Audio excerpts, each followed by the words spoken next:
Hello there, everybody, and welcome back to the Real Bros Podcast. I'm Logan Thomas, and with me, as always, is my most excellent co-host, Caden Green. and together we are the The Real Real Bros.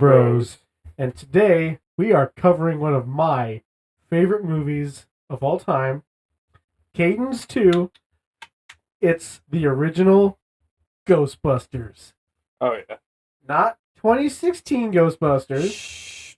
We're not getting into just Ghostbusters. that. Caden, what are your connections with the Ghostbusters movie? One, the Ghostbusters movie came out long before I was even conceived. Oh, But yeah. when I saw it, I'm like, oh, that's so cool. It's nerdy, but it's also somehow realistic. Yeah, it really kind of shows that nerds and geeks can really be like cool, you know? And I don't know. They're just really cool in this movie. Yeah. Like it's unrealistic, but it's still can still ground some kind of things to Oh, reality. absolutely, especially when you have someone like Dan Aykroyd who puts real thought and real science into his scripts and stuff. Yeah. Which I was all reason I put this on my list was because I knew we were going to do the production tales and everything. I was really excited to do the production tales for this episode. I was like, man, I can't wait till we get to Ghostbusters because it's going to be like a 15-minute part of their production tales. Now, just as a side note, the only person I really hear about anymore from this original movie is Bill Murray. And even then, he doesn't really talk about Ghostbusters that much. No, he's just like he's the only one of the main four characters that still kind of shows up in media. Dan Aykroyd shows up quite often too. He has like a um it's like a show on History Channel where he talks about like weird events and stuff. Mm. Ernie Hudson's just an actor. And of course Harold Ramis, rest in peace. Which we'll get into who the characters are in a second, but is there anything else you want to say before we get into? Yes, if you have not seen this movie, one, who are you? And two, your life has been pointless up until this moment. That's not true, and you know it. I know. I'm just saying. That's how I felt when I first saw the Ghostbusters because I was like 13 when I first saw it because mom and dad never seen it, which Right. shocked me because they love the actors that are in this movie. But it's like as soon as I saw it, I was like, I'm a changed man. like, like I'm actually gonna pay attention to science class and everything because my dumb brain actually bought half the science in this movie, and it might be true. Who knows? I'm not a scientist. I doubt it, The seeing as how we're talking about ghost proton packs and interdimensional gods.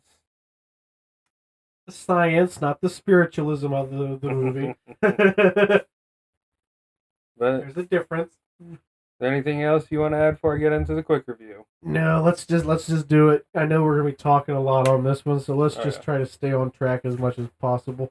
So, as stated before, the movie we're going to be talking about is Ghostbusters from 1984, and it has a PG rating. And I think you told me, but this came out before PG-13 was a thing. Yeah, PG-13 was created in the later, like maybe a year or two after this movie came out, because PG-13 was created actually by Indiana Jones and the Temple of Doom, Mm-hmm. because it wasn't hard enough to be considered R, but it wasn't enough for it to just be PG. I mean, it was rated PG, but everything after Temple of Doom they pretty much created the rating of PG-13, where it's just like good in between space for stuff that has adult content in it, but it's not like hard adult content. Right. But the movie follows the four main Ghostbusters, which is Peter Venkman, Ray Stantz, Egon Spangler, and Winston Zeddemore. And they've started up this ghost busting business where they go around New York recording and capturing paranormal activities and essentially saving the day from things that people don't understand. That is correct. Also, who are you gonna call? Bob Marley. Okay. But, so, I feel like before we go on, we should say who the actors are corresponding. So I'll say the name of the character, you say the actor, because I can't remember the actors. So, Peter Venkman. That's Mr. Bill Murray. Ray Stantz. Dan Aykroyd. Now, I know this one. Egon Spangler. Harold Ramis. And then Winston Zeddemore. Ernie Hudson. Yes. So those are the four main characters. Yeah. I mean, technically Winston doesn't show up till like halfway through the movie, but he's still he's still a Ghostbuster. Yeah.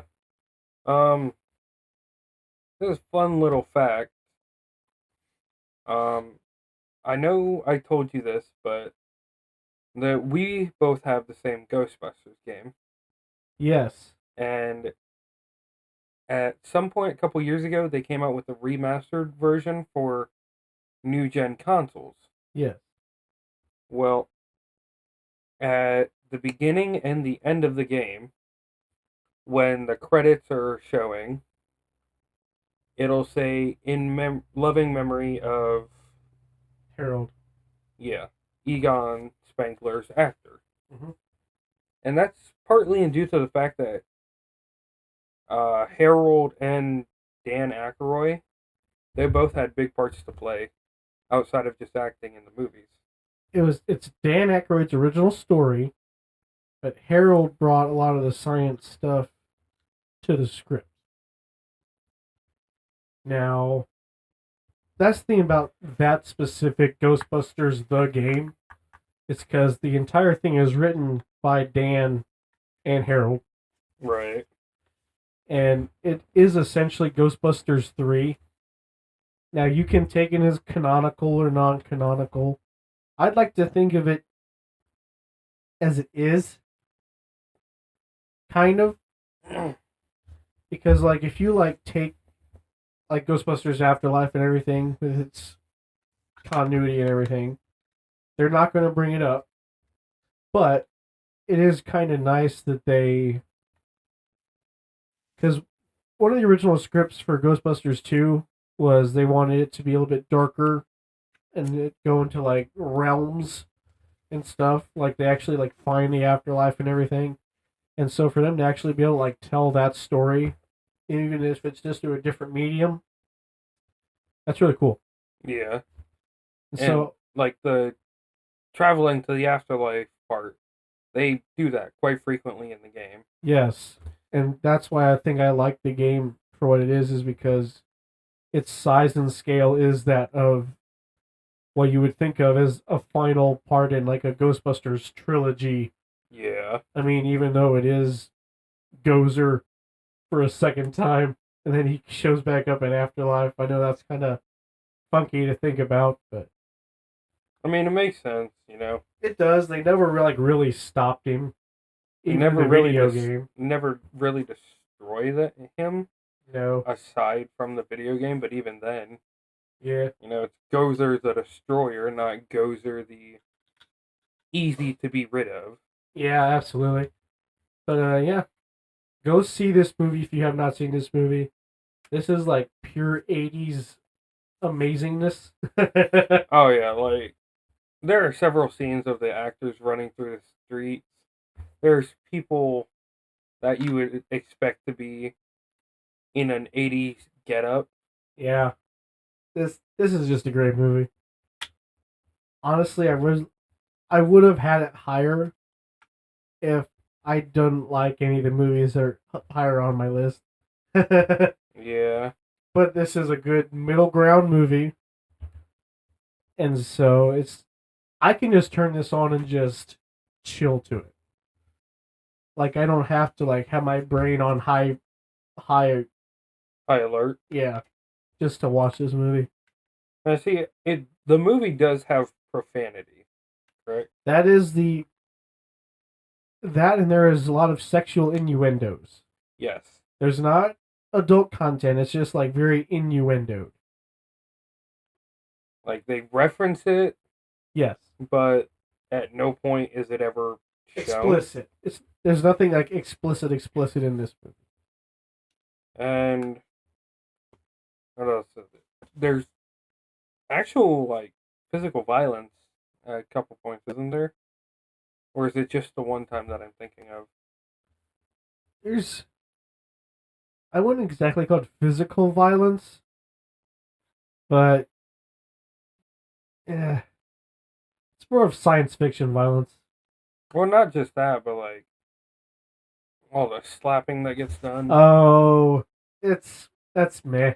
Yeah. All right, are we ready? Are you done with your little? Tangent. Yeah. Yes. I was actually going to ask you before we started if we were going to bring up the video game or not, and I forgot to ask you, and I'm so glad you just like read my thought process. You'd be like, I'm just going to interject the video game here. Well, I just thought it's like a neat little fact that they remastered it, and the only thing that they changed aside from making the graphics better is adding in memory of. Yeah, because he died like right after the video game came out. Yeah. Which is I know. like that's the last we'll ever actually hear of him Yeah, because the video game also uses all the main characters from the movie as the voice actors. yeah. Like the video game is just such a perfect thing for Ghostbusters fans. Yeah. And like one of the first games I bought on my Xbox because I never had it. I know you had it for your 360, and I played it like as long as I could when I could play it. And as soon as I bought my own copy, I was like, "All right, it's go time." Oh yeah. And I spent like the next 3 days just powerhousing that video game till completion. Fun game. It is a fun game. It's annoying in some instances. Like if like it gets it's a third person shooter. I guess we should mention that. It gets to the point where like it's just combat every 10 seconds and there's like no exploration in some of the levels, which is kind of annoying. Yeah, but you also got to think. I would say around the halfway point is when it gets more story driven and less exploration. Because And it's more like if you think about it, the way I see it is around the halfway point. The first half is basically the tutorials showing you all the new weapons you can get and whatnot. Whereas the second half is like you're getting into the heat of it. yeah, and there actually is some horror elements in the game, A little bit. especially one level. I'm not going to spoil it. I hate that level. It deals with my biggest fears, and it just puts me in overdrive. And I'm just like, what? What goes there? But anyways, we're talking about the movie, not the video game. This is not Gaming Bros. That podcast comes out in the next 10 years. Just kidding. Yeah. If that was the case, those episodes would be like 3 hours long because we'd be talking about everything. Oh yeah. All right, are you done? I am done. All right. Finally. Are you sure? This is the No. last call. Let me look at my notes. Yeah, I'm done.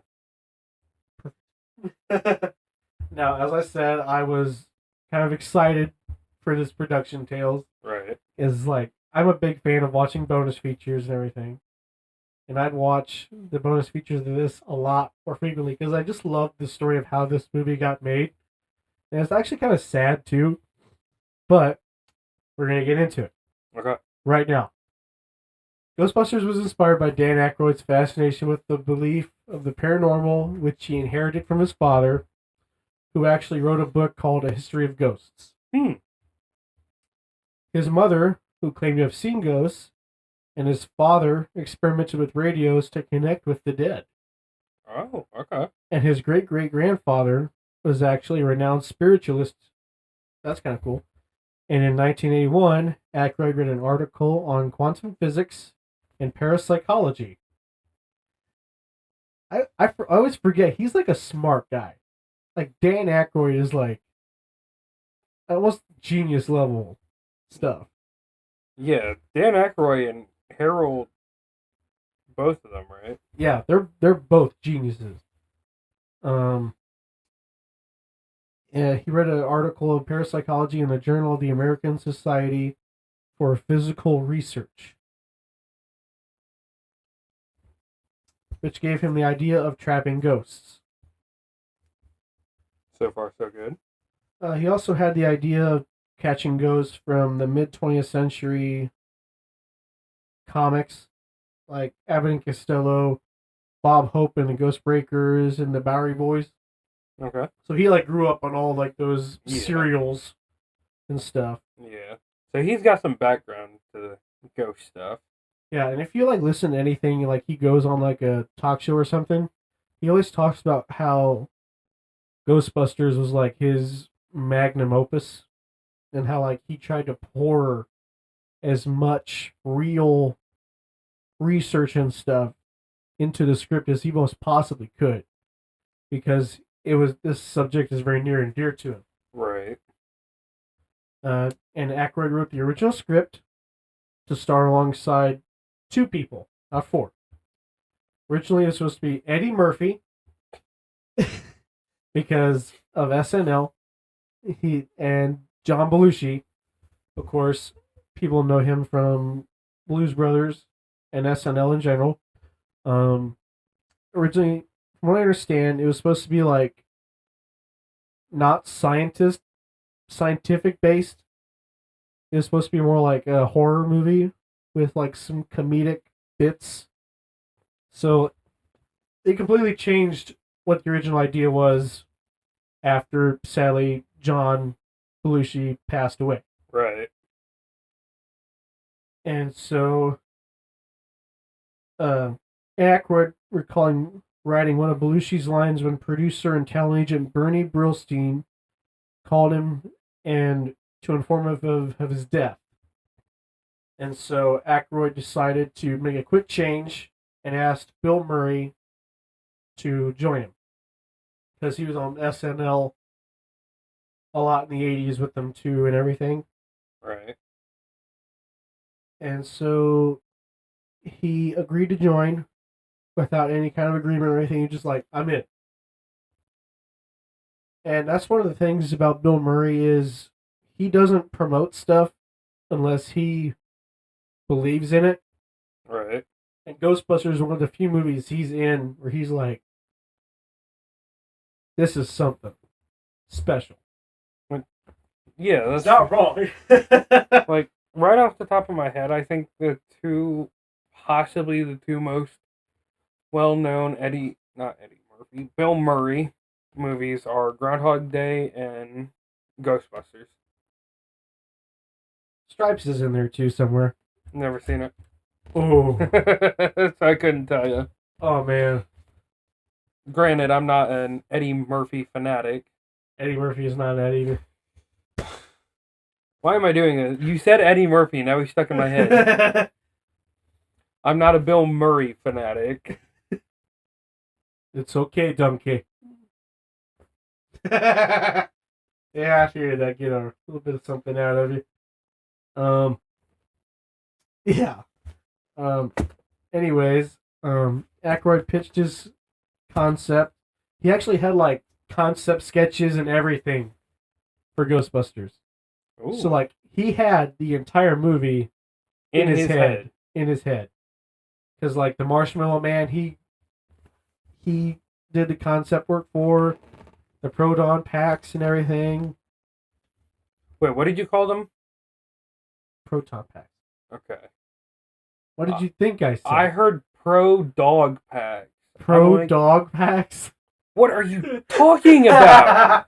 It's just a black backpack with a dog sticking out of it and a little wand. These are the pro dog packs. Mm. You just shoot dog food and water out of these wands back at the dog. Anyways, he pitched the idea, and anyways, Aykroyd had a director in mind. He wanted the guy who did Animal House and Stripes. Animal House was a John Belushi movie. Right. And Stripes, of course, is Bill Murray and Harold Ramis. And so they got Ivan Reitman, who directed those movies. Oh. Harold Ramis has a little bit of history with Bill Murray? Yes. Did not know that. Yeah. The film was outlined while Belushi was still a prospective member. The version took place in a future where many groups of intergalactic Ghostbusters, and felt it would have cost them like $200 million to make.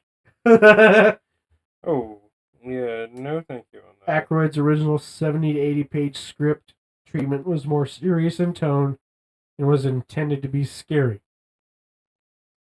So there was still a lot of the stuff he kept in there, but it was not a comedy. Right. It sounded like it was supposed to be more like a neo-noir. Kind of black and white, everything's super gritty and serious. With the paranormal in it. Yeah. But then, Harold Ramis came on board, and him and Dan kind of made it into more of a comedy. So what we got is more of Harold Ramis and Dan Aykroyd, but they kept Aykroyd's knowledge and science in it.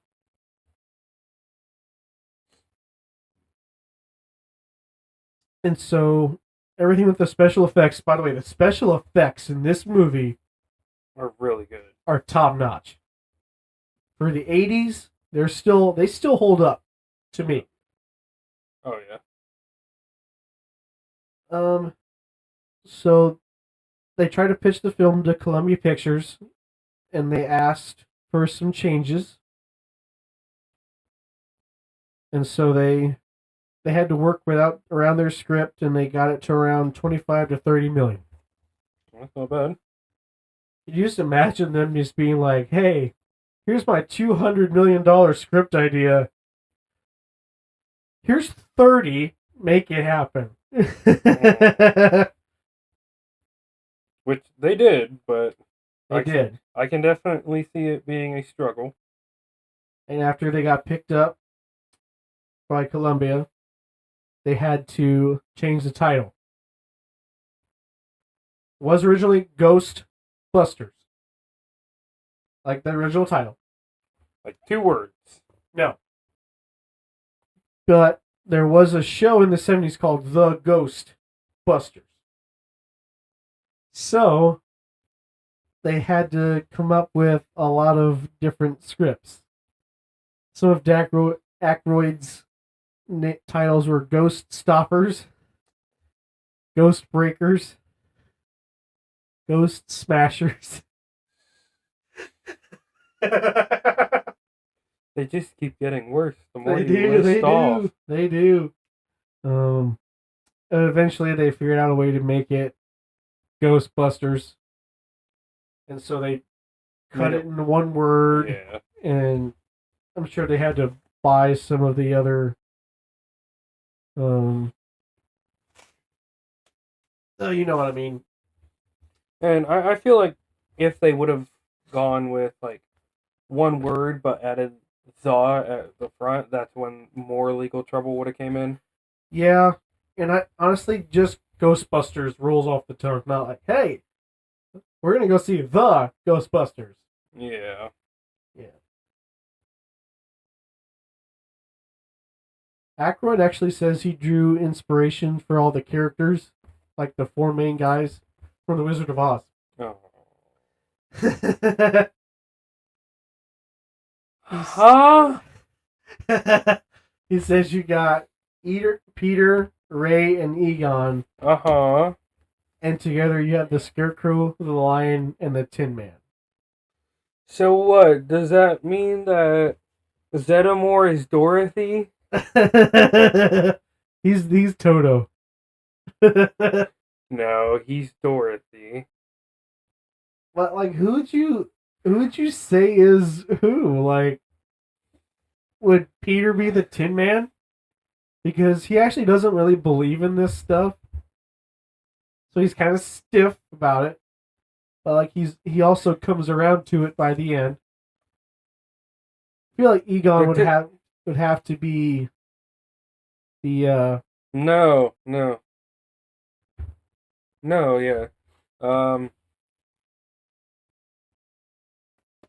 Peter Venkman is Tin Man. Because Tin Man's looking for a heart, and I feel like by the end of the movie, he kind of gets one. yeah. Stance, I would say, is... The Scarecrow. Yeah. Because the Scarecrow's whole thing is he wants a brain. He wants to... He is a genius, but he's not like the genius of the group. He's book smart, not street smart. And Egon is the Cowardly Lion. Yeah. Because he is all brains. No action, just... He's there. But... Yeah. By the end of the movie, he's willing to take risks. He's doing things that before he advised, like, hey, let's not do this. Yeah.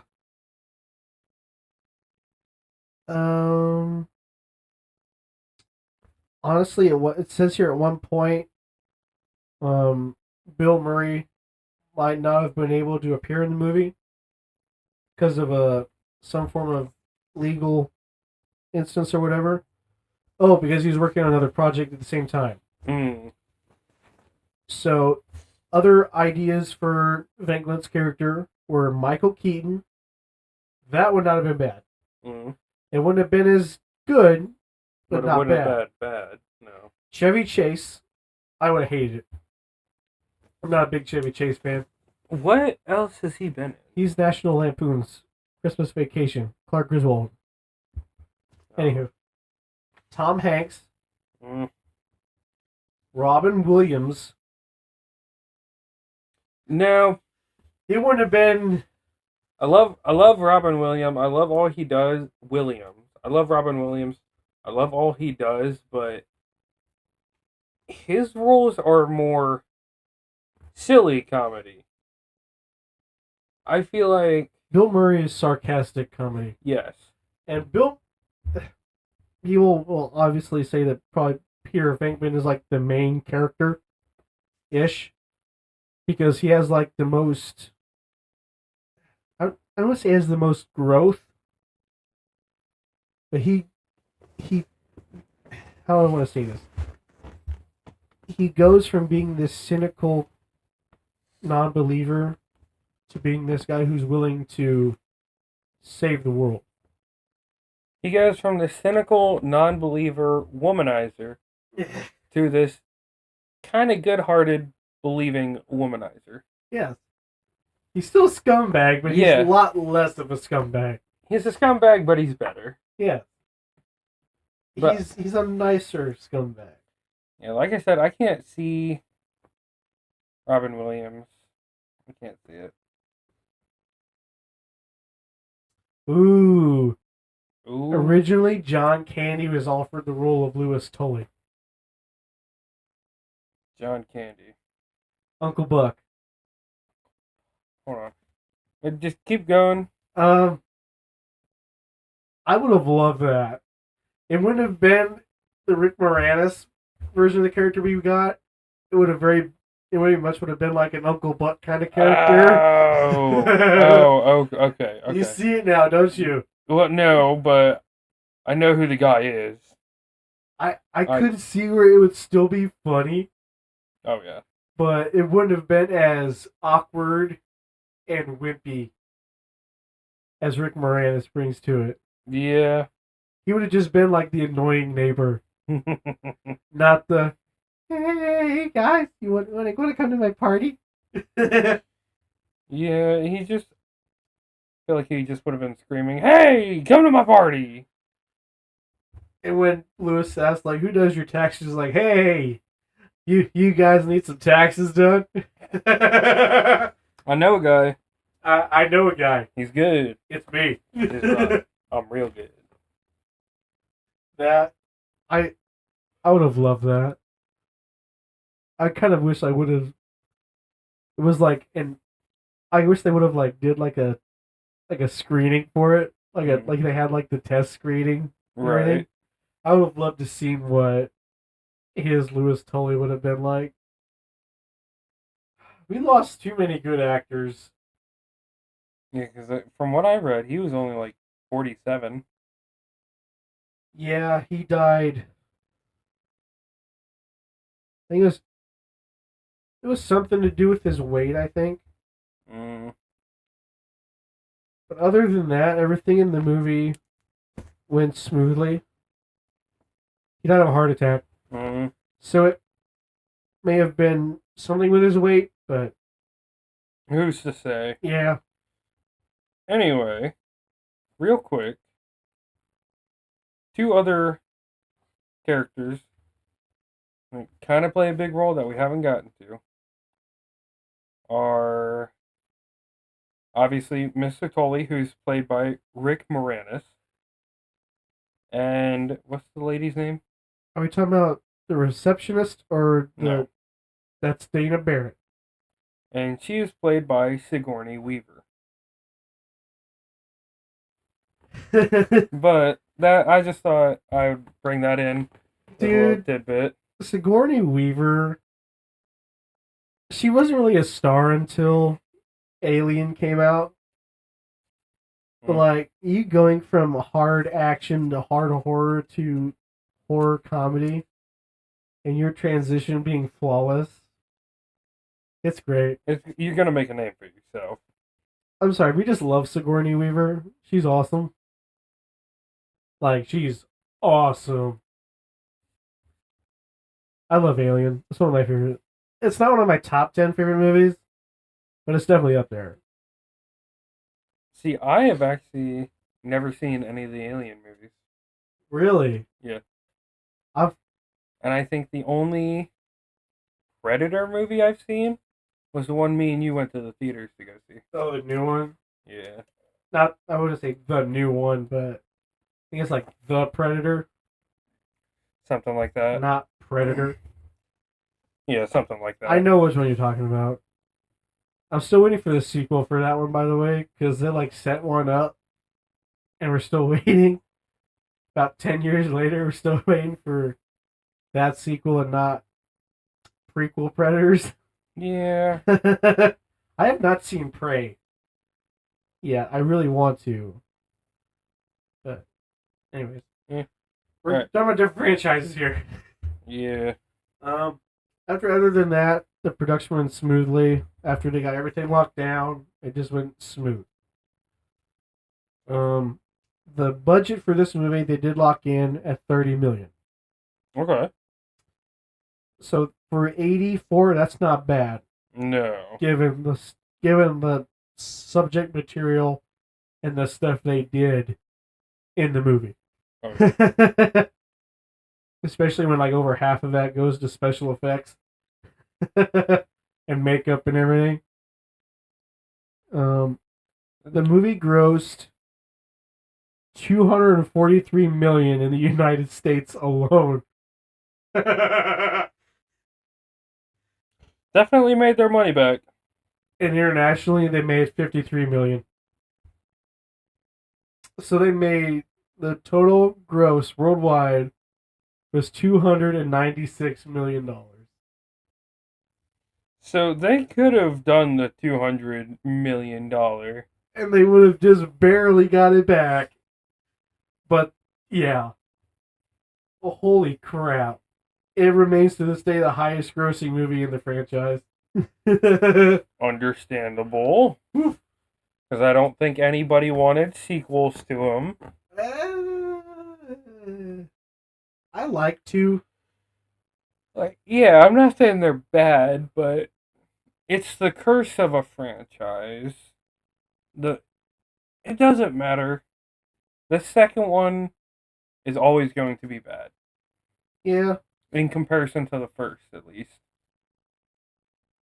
Yeah. It was one of the most successful comedies of the 1980s. Love that fact. I was gonna say I don't know many other comedies that were hitting those numbers in the 80s. No. Like maybe Groundhog's Day, but I don't know about all that. Even then. I know Stripes didn't get that. Anyways, anything you want to add? I'm done with my production tales. I can only imagine how outlandish the movie would be if it had that $200 million budget. It'd definitely be interesting to see a serious version, but like it wouldn't be the characters that we got. No. It would be Dan, Eddie, and John. Which, that kind of makes me appreciate the fact that the 200 million didn't come into play. Because like it would definitely have changed. How the characters act with each other. It would have. I don't know if the the idea of it would be like serious. It was going to be serious and scary. Like I don't know if I would ever like it if it like took itself way too seriously. Right. But I don't know. This movie is just perfection, and I know it took a lot to get to where it is now. Right. But like, I wouldn't have it any other way. Yeah, I just love this movie. Yeah. And something else, I can't see the chemistry between the actors or the characters being as flawless in the higher budget. Yeah, because it's not really that much. It wouldn't be that ensemble. Just different personalities come together. Yeah, Because Eddie Murphy and John Belushi.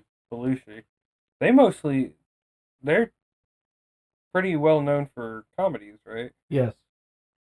So I couldn't see them doing very well with,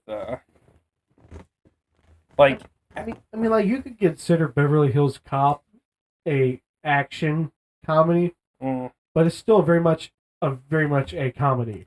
right. But the best way I can think about it is like if you're having Aykroyd, Belushi, and Murphy,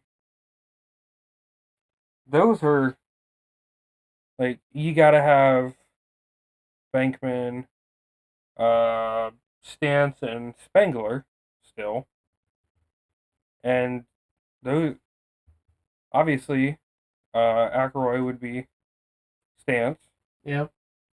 but I can't see. I could see, John would definitely be Venkman. yeah, but I couldn't see Eddie Murphy as Spangler. I could kind of see it. It'd be a lot more nerdy than what Harold was. Yeah, Because like you look at Doctor Doolittle, I used to see me just being like, yeah, this is science, man. This is what's gonna be. I can't see that because I also see him being be more of a scaredy cat. Harold Ramis does the super geek very well, and he doesn't show a whole lot of emotion doing it.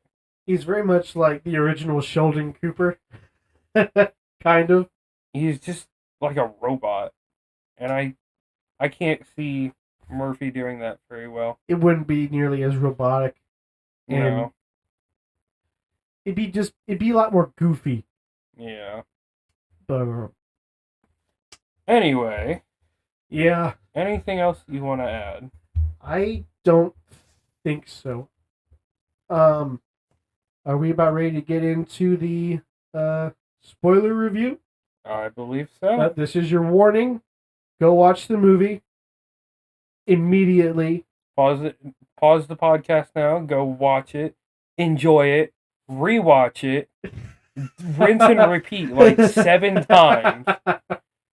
Just because, as a heads up, the editing in the movie is by far the worst part. I can't wait to rag on the editing for this movie. I love this movie. It's such a good movie, but there are so many parts about it that are out of place, and you're like, what? That doesn't belong there. That should have been like it's not 20 minutes ago. It's not even really how they edited it. It's just the way they cut the scenes together. Yeah. So we're like, okay, we're doing this entire scene here.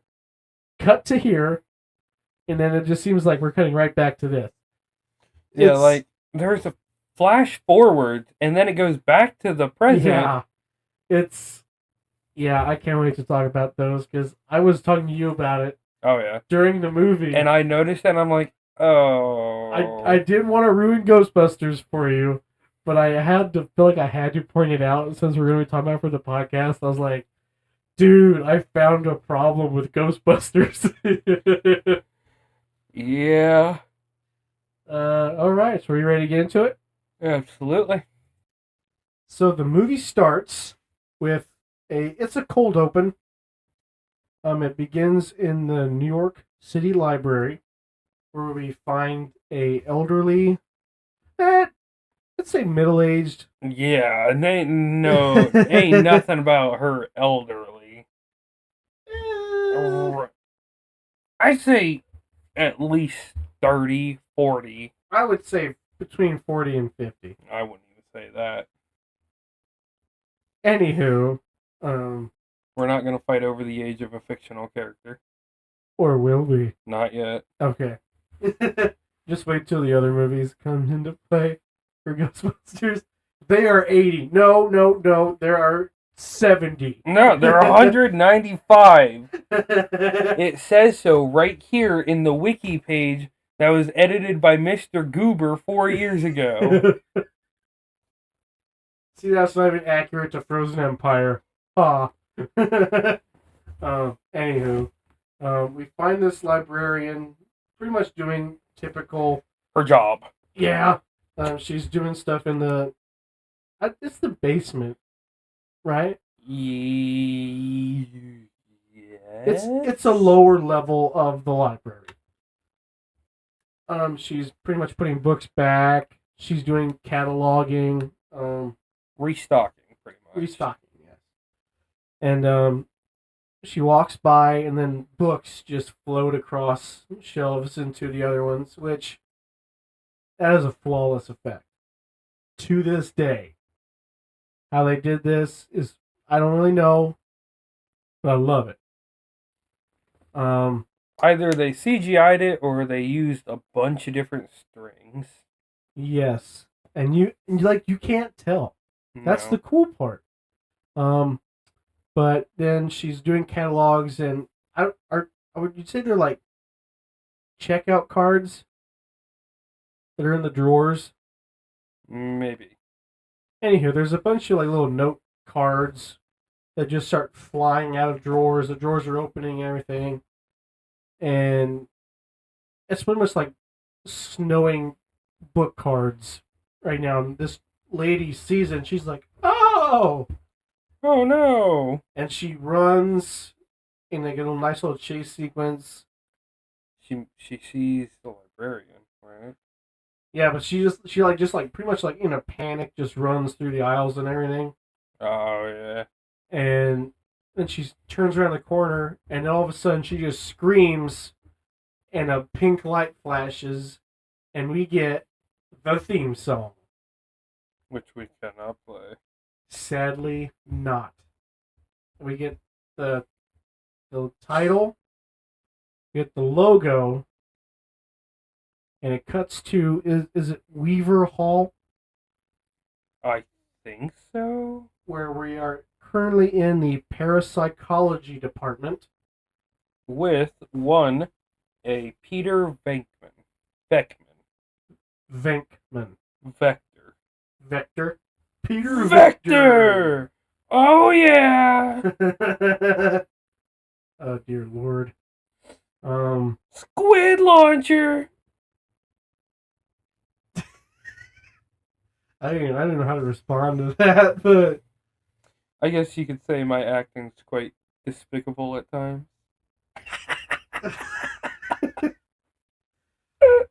thank God that's not in the movie.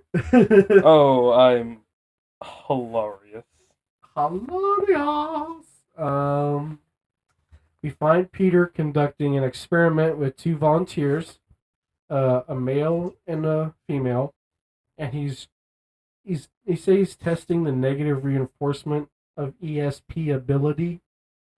I believe what it is. Yeah. He pretty much is just holding up cards with shapes on them, and these two people have to try to guess what they are, and if they get it wrong, he shocks them.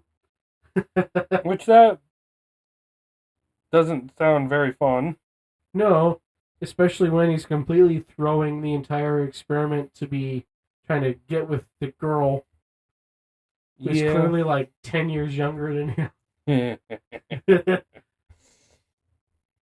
But before we note this, on their door, there is some profanity. Yeah. It pretty much is all towards Venkman because he's not a good scientist. He's not light. No. But the guy gets angry because he keep getting shocked, and somehow the girl keeps getting it right, quote unquote. And so he storms off, and Peter pretty much makes his move. And here's the funny thing: the little cards he was holding up, the guy actually was getting some of them right. He was close a couple, and he actually got one right. And he shocked him anyways. Yeah, he's like, "Oh, sorry, buddy, wrong." And the chick just is not getting a single thing right at all. No, but for every card, he's like, "Oh, that's 5 in a row." And there's only 75 more to go. Oh, 5 in a row. Get 5 more, and I'll let you get a prize from the bottom shelf. 10 more, and I'll let you get a prize from the middle shelf. And if you get all 80 correct, you get a big prize from the top shelf. Yep, $5. But the guy storms off, and Pete is making his move, and that's when we meet Dr. Ray Stantz. The heart of the Ghostbusters is what he is called in the movie. He pretty much is like, hey, there is an attack at the New York Public Library, and Spangler is down there. He got some impressive readings on the PKE meter, and he's like, you gotta come with us. And Peter's just like, No, you got. I don't. I'm right in the middle of a client, and then he smacks Stantz. Yeah, he just like jumps and just smacks him on the head. Like, I'm in the middle of something, Ray. Which Venkman and Stantz tend to smack each other a lot. It's very much a sibling relationship because I'm sure these guys have been together a while. Oh yeah. Because all three of them share an office. But they go down there, and Egon is just like sitting beside a table with a stethoscope, and he's just like listening for readings. And Peter just comes up and just starts knocking on the table and slams a book down and scares the crap out of Egon. Honestly, I think if it was any other person, they'd probably sock him for that. Yeah, but Egon's just Egon. He doesn't fight with his bare hands. He likes to shoot supercharged atomic particles at you at highly dangerous speeds until all the atoms in your body combust. Yeah, because Peter's like, hey, this reminds you of the time you tried to drill that hole in your head. And Egon's like, that would have worked if you wouldn't have stopped me. But Peter interviews the library lady, and he's like, have you been habitually using drugs? She's like, I don't think so. And she's like, Peter then asks, has any of your family ever been considered mentally incompetent, schizophrenic? And she says, No. my uncle thought he was Saint Jerome. And Peter's just like, Yeah, that'll do it. yeah, they'll do it. And then he asks if she was menstruating. And then the owner of the library is like, What does that have to do with anything? I'm the professional, buddy. yeah, Let me do my he job. says, back off, man. I'm a scientist. And then Egon gets a reading, and he's like, it's moving. We have to go now. And so they all run downstairs, and they find ectoplasm everywhere. Which, real quick, I think Egon is my favorite character. Egon is so lovable, but in my heart of hearts, I love Peter. Just because of like, It's Bill Murray. it's Bill Murray, and like in that situation, I would probably act the same way. Just because of like how cynical and sarcastic I am as a person.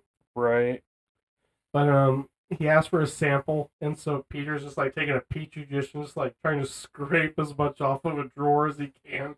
And it gets on his hand, and he just starts flinging it everywhere, And then wiping it it on gets in his books. and it gets in his eye, and he's just like, "Oh my god!" And it's like it's just not his day. No.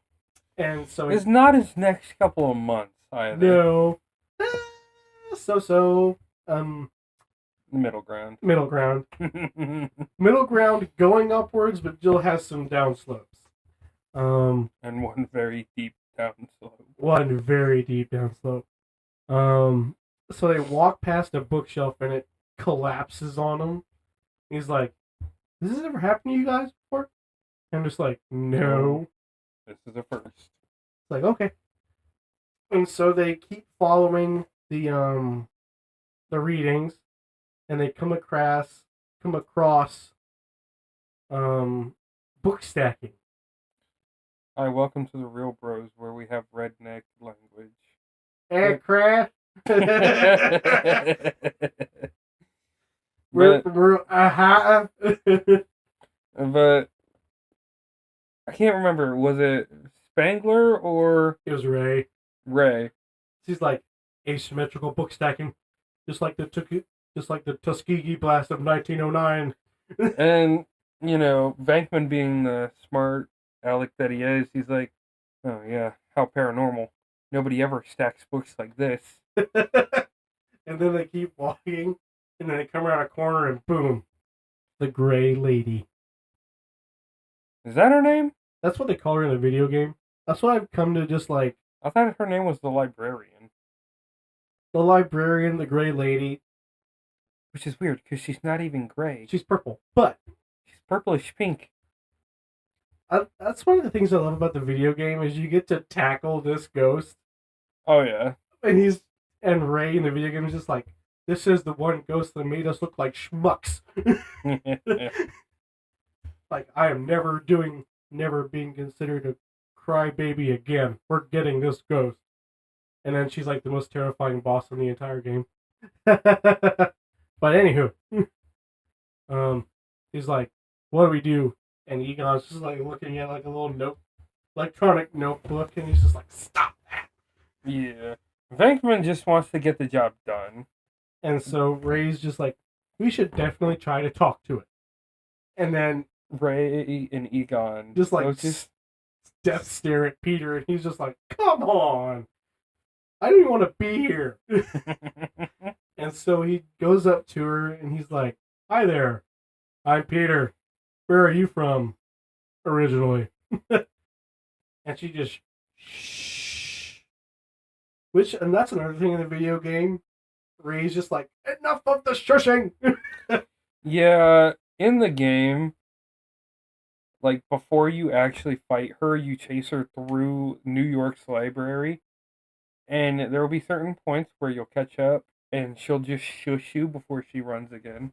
Honestly, that's one of the most terrifying levels in the video game too. because they deal with like dead kids and stuff in that level, and it's kind of like, oh. Yeah. Anyways, so that talking didn't work, and so Peter's like, got another plan scene, and he's like, I got it. Just follow me, follow my lead. And so they just like Scooby Doo like sneak up to her, and Ray just like get her, and she just turns into like this ugly like monstrosity, and they're just like, ah. Which the normal form is that of like a 70, 80-year-old lady. Yeah. But her evil form is like elongated jaw with sharp protruding teeth. And no eyeballs. Yeah. With long dangly arms. And like you just honestly think it's just like a librarian that's passed on. But once you get into the video game and actually go into her backstory, it's pretty sad. Yeah. What happened to her.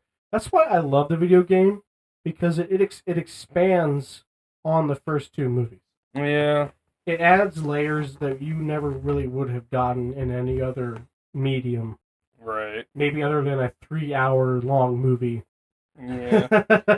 But something that I like about this transformation, I would call it, is that the actual like demon looking form, I would say that's claymation or stop motion. I would. Part of me wants to say it's stop motion. Well, Just because of how it just like transforms. It goes into like stages. Claymation is pretty much stop motion, but with clay. But the texture, I can almost see that being. Yeah. But like, honestly, it didn't say how they created some of the special effects. Right. In the thing, but I was like, it's just movie magic. Yeah. That what this movie is. Pretty much. But they just like run out of the library, which is understandable. Yeah, but they're like acting like Scooby Doo, like in a panic, scared straight. And I love Ray's reaction the most because he just like stops, he like turns around in front of the library and then continues to run away. And the librarian's like, "Did you see it? What was it?" And Peter was like, "We'll get back to you." Which, a couple years later, they never actually do. No. I think it's only in the game where they actually take care of her, right? Yeah. Because I guess there's like no other disturbances until the video game, and they're like, "The Gray Lady's back. Let's get her." Which, I mean, okay, here's my thing. If you have ghosts roaming around New York and they're doing what their job was before they passed, let them do it. Yeah, I mean, free labor. Yeah, for real. Well, Gray Lady put in about 300 hours this last month. Tax free. Yeah, because she does a librarian's job. Yeah. And when she's not doing the librarian's job, she'll just be hovering about here and there reading a book, not really hurting anyone. Yeah, she doesn't really go into like the main part of the library either. She just mostly stays in the lower sections. Yeah, the subfloors. I mean, she does get easily aggravated. Okay, that's only because we continually chase her, but she also spawns minions. Yeah, we're not talking about the game. I know, but like, it's hard to discuss this one without bringing up the game because they fit together like a puzzle piece. They do. They really do. Like, you don't have to see the second movie to play the video game, but it's just smarter to because they do have elements from the second movie in the game. Like, most of the elements from the game are original with hints of the second. The only thing really about the second game is the slime gun and the photo of the main antagonist of the second movie in the firehouse. Yeah. other than that, it's mostly just like, hey, first first movies what's bad is what matters, bruh. Anywho, they're walking through a park, and Egon's like, with these readings, I think we can definitely capture and contain a ghost. And that's my best hero, Ramos, because I can't go much deeper and I can't go much drier. Yeah, he's just like I said, he's this emotionless character. He's just a science man. Yeah. Um, and Pete's like, you think you can really do this, man? He's like, I'm always serious. And he just gives him a Nesquik bar. Thought it was a Twinkie. No. The Twinkie is later on in the movie. Yeah, I know, but I thought that was like a reassurance, like a reoccurring thing. Uh-uh. It's a Nesquik bar. And anyways, I didn't even know they made bars. oh no, it's the blue wrapper with the red lettering. I saw yellow on it. I don't know. This is gonna bug me. Anyways, they get back to the They live on a college campus. yeah, they live on campus and they're in a grant. Yes. So they're pretty much doing just their work and everything just for research purposes. Yeah. But once they get back to their lab, they notice people from the college are moving all of their equipment out, saying, hey, the university doesn't want you here anymore. Your grant's up. We're kicking you out. And this is where the movie is very fast paced. The movie is very fast paced and it is a crunch bar. I'm glad I did that because that would have bothered the crap out of me. You're stupid. Thank you. But before we continue, the movie is so fast sometimes. And it doesn't help that this is where like the editing really starts to wishy-washy back and forth.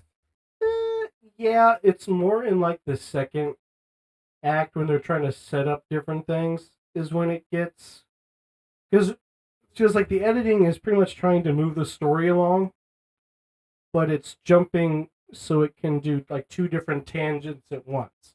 Because like at one point in the movie, and this is a pre-spoiler alert, I guess, but like the APA gets involved at some point. EPA. EPA. And of course, Dana Barrett was as a character in the movie. Her arc is also at a tangent at the same time. And so they're pretty much trying to handle two storylines at once. Yeah. Which I can understand why that would make an editing nightmare. Oh, yeah. I guess, but like, I don't know. The budget was just definitely not in the editing of this movie. But back to it. So the three are kicked out of their lab. Kicked out of the lab, out of the college, and Ray's just like, "Oh my god, we have to produce things. I've been in the private sector. It sucks." That's my terrible Dan Aykroyd impression. I'm sorry. Oh, I can't wait to hear your Zetamore impression. I don't want to get canceled, so I'm not going to try to do it. Anyways, Peter pretty much convinces him that we're meant to go into business for ourselves. Yeah. And so Ray sells his parents' house. And he puts it up for a mortgage. And it's such a quick cut. Like, you would think you had time to process what happened. Like, maybe they're going to think about it. No. Ray neither has a backbone nor the power to say no to either of these guys. That's why we say he's not the brain of the Ghostbusters. Well, I think part of that is just he wants to learn about the ghost. And so he's willing to do anything he can. And so I forget how much money they get. It doesn't really matter. But they buy a decommissioned firehouse. Which I would love to live in. It is a pretty cool place. but they're like, this place sucks. We don't want to buy it. And Ray just slides down a fire pole.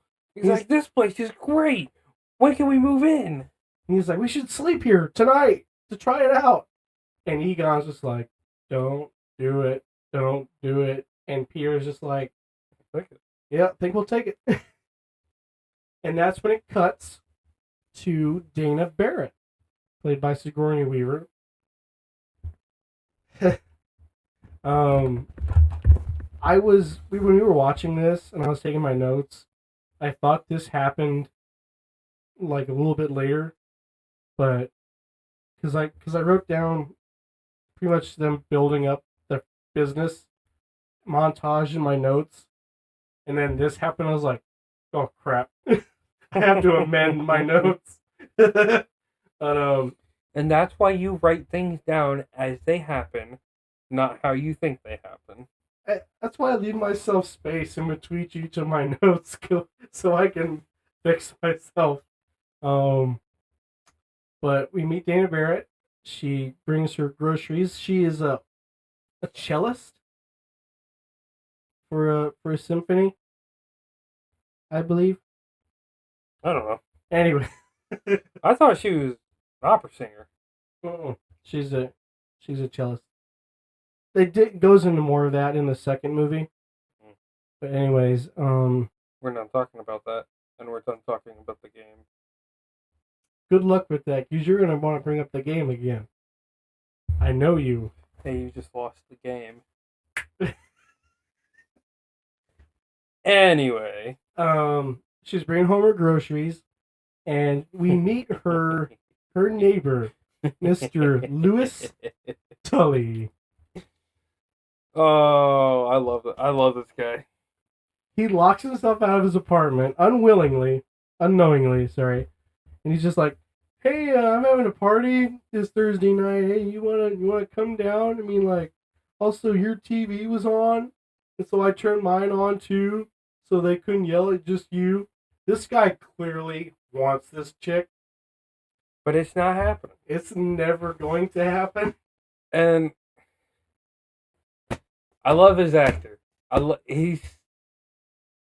He does his role so well, even though it's like the same role every time, and I love him.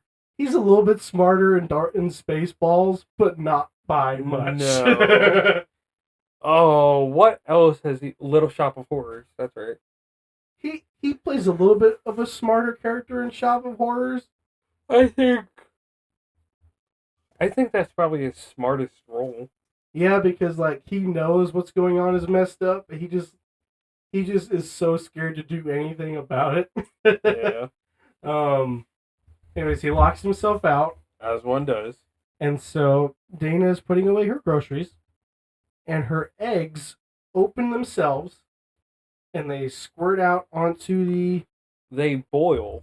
Yeah, the eggs crack, and they splurt out onto the counter, and they cook on the counter.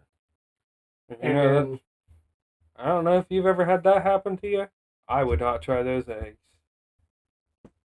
I mean, I don't know. I mean, granted, I wouldn't want paranormal eggs in general, but they'd definitely be an excellent source of protein.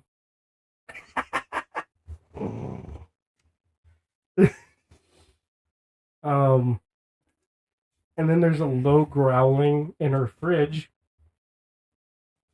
and she opens the door, and there is a gargoyle dog that just pretty much just yells Zool.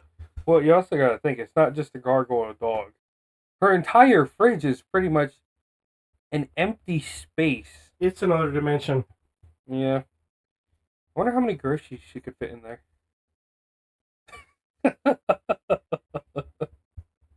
Enough to feed a Sumerian deity? Probably not. I don't know. Gozer's got a pretty nice physique. She probably don't eat much. Anyways, she slams the door shut, and we cut back to the Ghostbusters. Yeah. Ray bought a car. He bought an old is it an ambulance or a hearse? I want to say a hearse because it has the the drapes and everything in the back. Yeah. And he says, "Yep, it needs new brakes, new brake pads, new shocks, new shock liners, New everything, pretty much. And Peter's like, "How much did you pay for it?" And he's like, $5,000. And he's like, his heart just sinks. And I mean, I'd probably be in the same situation as Bankman. Like, you telling me you paid $5,000 for a car? We have to put another $5,000 into. Yeah. I mean, granted though, it does its job really nicely when it's fixed. That car is so nice. I would love to have an ECTO one just in the driveway. Oh, me too. I know who else would want one. Our good friend and helper around here. He has an ECTO one license plate on his car. So we're not the biggest Ghostbusters fan. He is. You need to become a millionaire so you can have somebody custom make you an ECTO one. Dude, if I was a millionaire, I would have a garage. An ECTO one, a Batmobile, a mystery machine. You literally got the 3 I was going to say. And not just any Batmobile. The original. The 66 Batmobile. That thing is finer than wine. Like, is that the 2-seater one with the red stripe? Yeah. Yeah. We're getting off track. Yeah, throw in the DeLorean. Nah. What do you mean, no? That's one of the coolest movie cars ever. Okay, so you're going to tell me the DeLorean is cooler than the ECTO one? You're going to tell me the DeLorean is cooler than the Batmobile? Okay, that's fair. Yeah. Retract your statement and rethink about it. It's still cool, but it's not like as cool. But like, it'd be the one that's in like the corner against the back wall that doesn't get driven as much.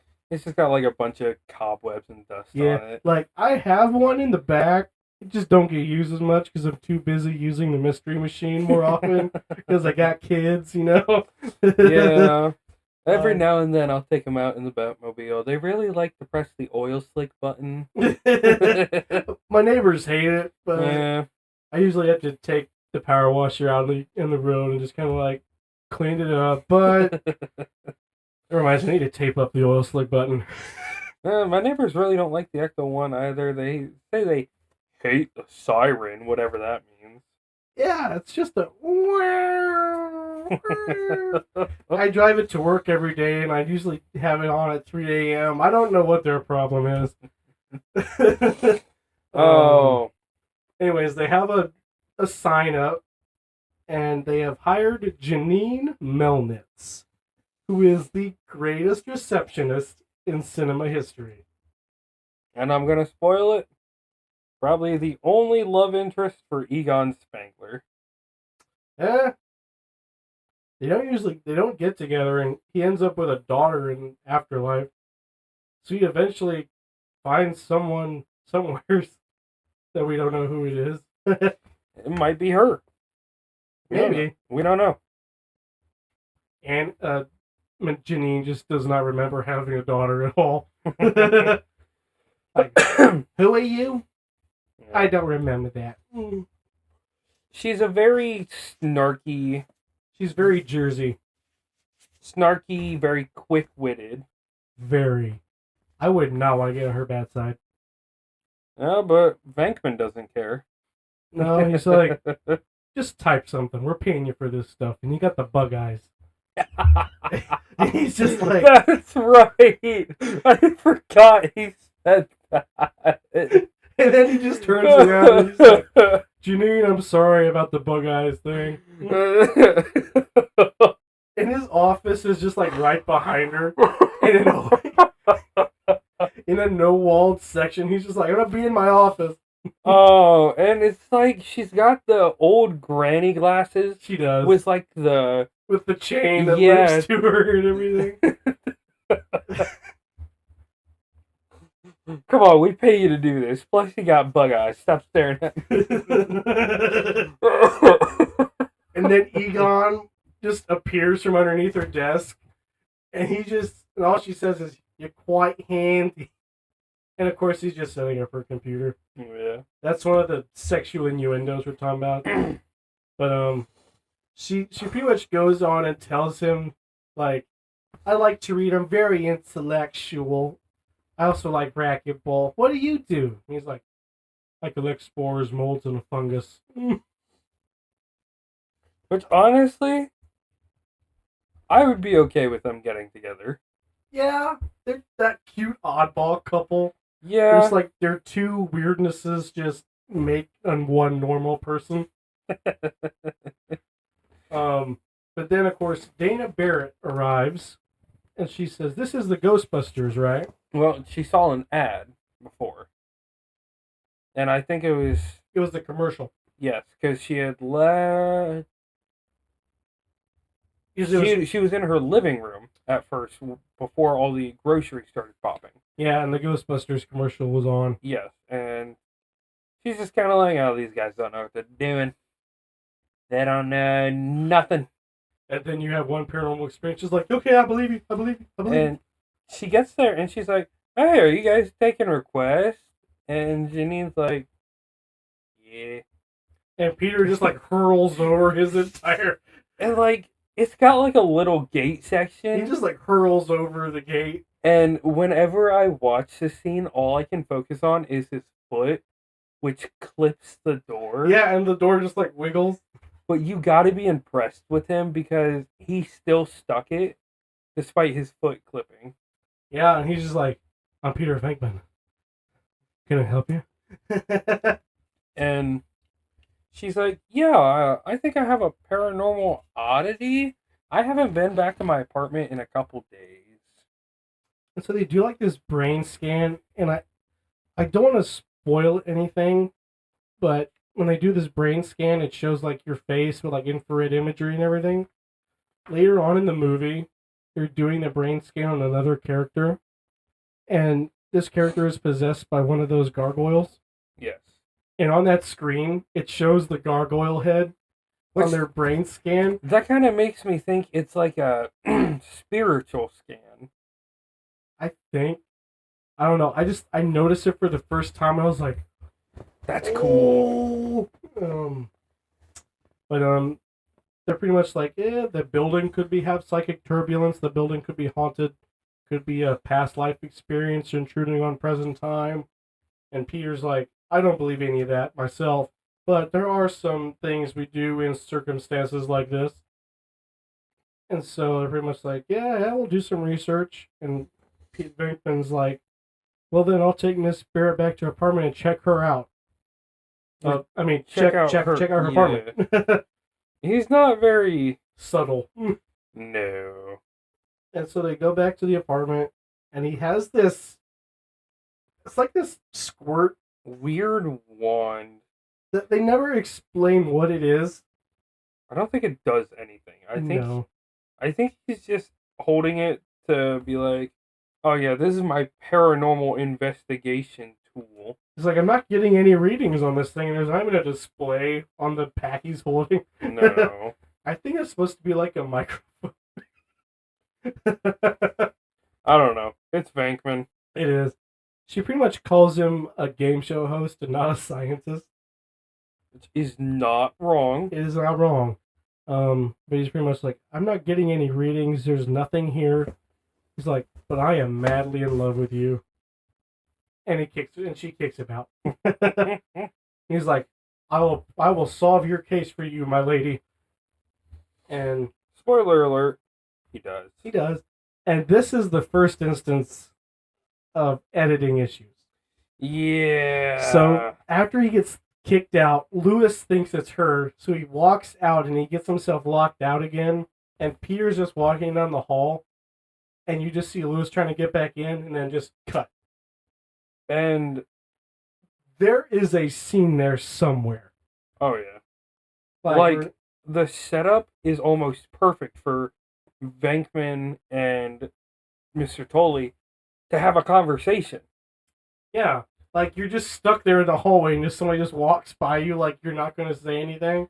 And, you know, it would make sense for any other character, but Venkman is the talkative type. I know! He would start up a conversation with anyone.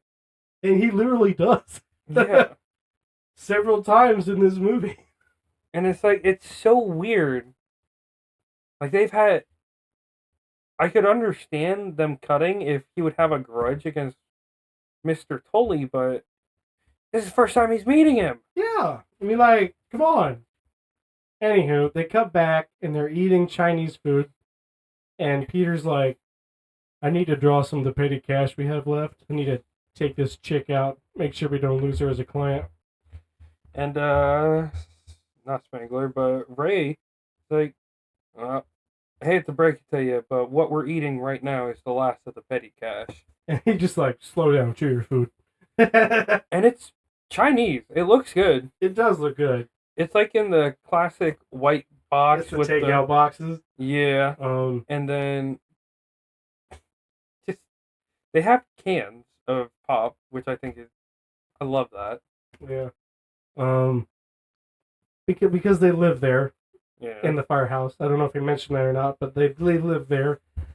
So the best way to describe it is like if you're on the sidewalk, there is an opening door for a fire truck to come out.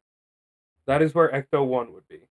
You walk inside, straight back to the left, staircase that goes up, and right behind that is a staircase that goes down to the basement.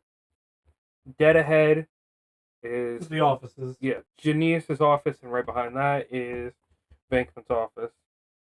And then go up the stairs. That first room going to be where they do all their experimenting and research.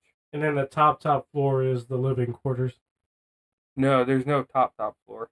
It just goes back one more room, and that's. Oh yeah, that's right. I remember because they allow you to explore in the game. That's right. I forgot. Yeah. Which I love that, by the way. You get to explore in depth the firehouse. I love that part. Interact with certain items. Yeah, well. You get to play Q*bert at a stand-up arcade. You don't personally play it; your character does. Yeah. But Janine gets a phone call. She says, "You have? Really? No kidding." And she says, "Oh yeah, they'll be totally discreet." And she slams the phone down, rings the bell. We got one! And the guys are like, "Holy crap, we got a call!" So they slide down the poles, and they put on their. They stop eating. Yeah. They slide down the poles, and they're getting ready, rushing pretty much, throwing on their little get-ups, and they're finally finished, but untested proton packs. Oh yeah. So they rev up the ECTO 1, and I love the music in this movie. Like the soundtrack is just so killer. I mean, it's not really like any like one specific song. It's just the entire soundtrack is just awesome. Yeah. But they slide down. They speed down the road. Just because they have sirens doesn't mean they get to speed, but they do anyways. I mean, after the first movie, I think they could speed wherever they wanted. They can, and they do. But so they arrive at the Sedgwick Hotel, which I said we wouldn't bring up the game, but you already brought it up, so I'm going to. The game has 2 or 3 levels with the Sedgwick Hotel, and I loved all of the levels. It's just because it's such an iconic location for the franchise, and you get to the first half of the game is pretty much like, hey, you're a Ghostbusters fanboy? Here you go, son. That's the entire first half of the game. And then the second half is like, you want to get into some deep cuts? Here you go. Like the Sedgwick Hotel in the game has a mysterious 13th floor that doesn't exist, but it does at the same time. Yeah. It's like an alternative plane of existence. But anyways, they arrive at the hotel and they're like, anybody seen a ghost? And the guy that called him walks up and he's like, are you guys the Ghostbusters? They're like, yep, we'll deal with this mess all the time. And Peter and Egon are like, why would you say that? And like, this is the first time that This is their first job. Yes. since opening. ever. Yeah. And so they go up the stairs and they're like, we really haven't had a successful test of this equipment. And then they switch on Ray's proton pack, and Peter and Egon just like slide to the other side of the elevator. Yeah. And Ray just has this face of like panic, like, what did I just do? And like I mentioned, these proton packs at this point are untested. They're pretty much nuclear accelerators on their back. Yeah. So if anything goes wrong, atomized. Probably not just them either. No. And so they're like, so they're acting like military. They're like covering doors and stuff. And they hear a squeaky noise and they just like start firing. And it's at a maid. And she's like, what are you doing? He's like, sorry, we thought you were somebody else. And so they split up. Which is the worst decision a person can make. So Egon is just like taking readings on rooms and he just like pokes the guy to make sure he's not a ghost. Peter's just walking down. He's just like nonchalant. Why am I here? And Yeah. Ray's just like smoking a cigarette. It's like, nothing here. And then he sees it. I think he hears it first. He does. He sees Slimer. And Slimer is like the iconic ghost of the series. He's the green blob. Yes. And if you watch the cartoon, you know him as pretty much their Scooby-Doo. Yeah. Got the appetite of Scooby-Doo, that's he does. for sure. And Ray does this iconic thing, which Dan Aykroyd says it was completely candid. He just like jaw drops and his cigarette just like hangs on his lips. It's just kind of cool. He's just like, Peter, are you there? And he's like, ugly little thing, I have to take care of him myself. And so he blasts him and he blows up the cart, and then the cart just like follows Slimer down the hallway. And it's so funny because for as fast as the proton pack shoots, Slimer is faster somehow. No, they always seem to shoot right behind them. Yeah. But Peter sees it and he's just like, come in, Ray. I see it. And he's like, it's an ugly little thing, isn't it? And he's like, I think it can hear you, Ray. And so it just charges at Venkman. He's just like, ah! And then his radio goes dead, and Ray's just like, Peter, where are you? And he got slimed. Yeah, which I feel like that's a reoccurring thing for Peter. It is. It's like the inside joke. It's just ghosts always pass through him and slime him. I think it's just like it's his karma for being a womanizer.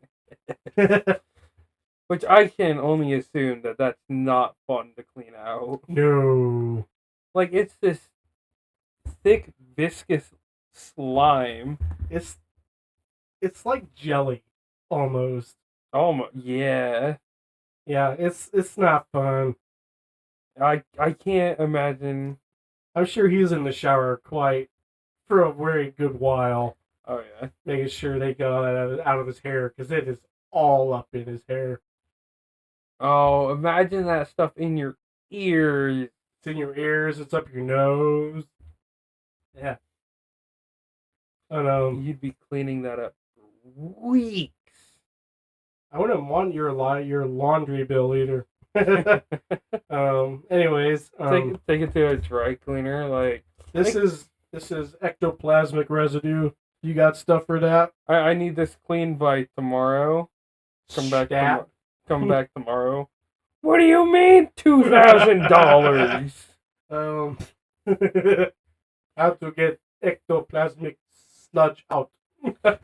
$2,000 technique. Ridiculous. Ridiculous. Says that to the price they give the freaking hotel guy. I mean, are you telling me? Well, we are. Yeah. So Slimer goes into a ballroom, which is like the 5-star fancy banquet hall of this hotel. And there's supposed to be a ball that night. Yes. What we didn't mention about the proton pack is they set stuff on fire. Fire, they tear stuff up. It's pretty much like you don't want to get shot with one. It's like a flamethrower on steroids.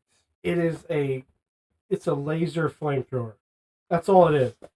And so they're shooting things left and right. They blow up the bar. They blow up all the entire buffet of food they had. And so they're like throwing tables everywhere.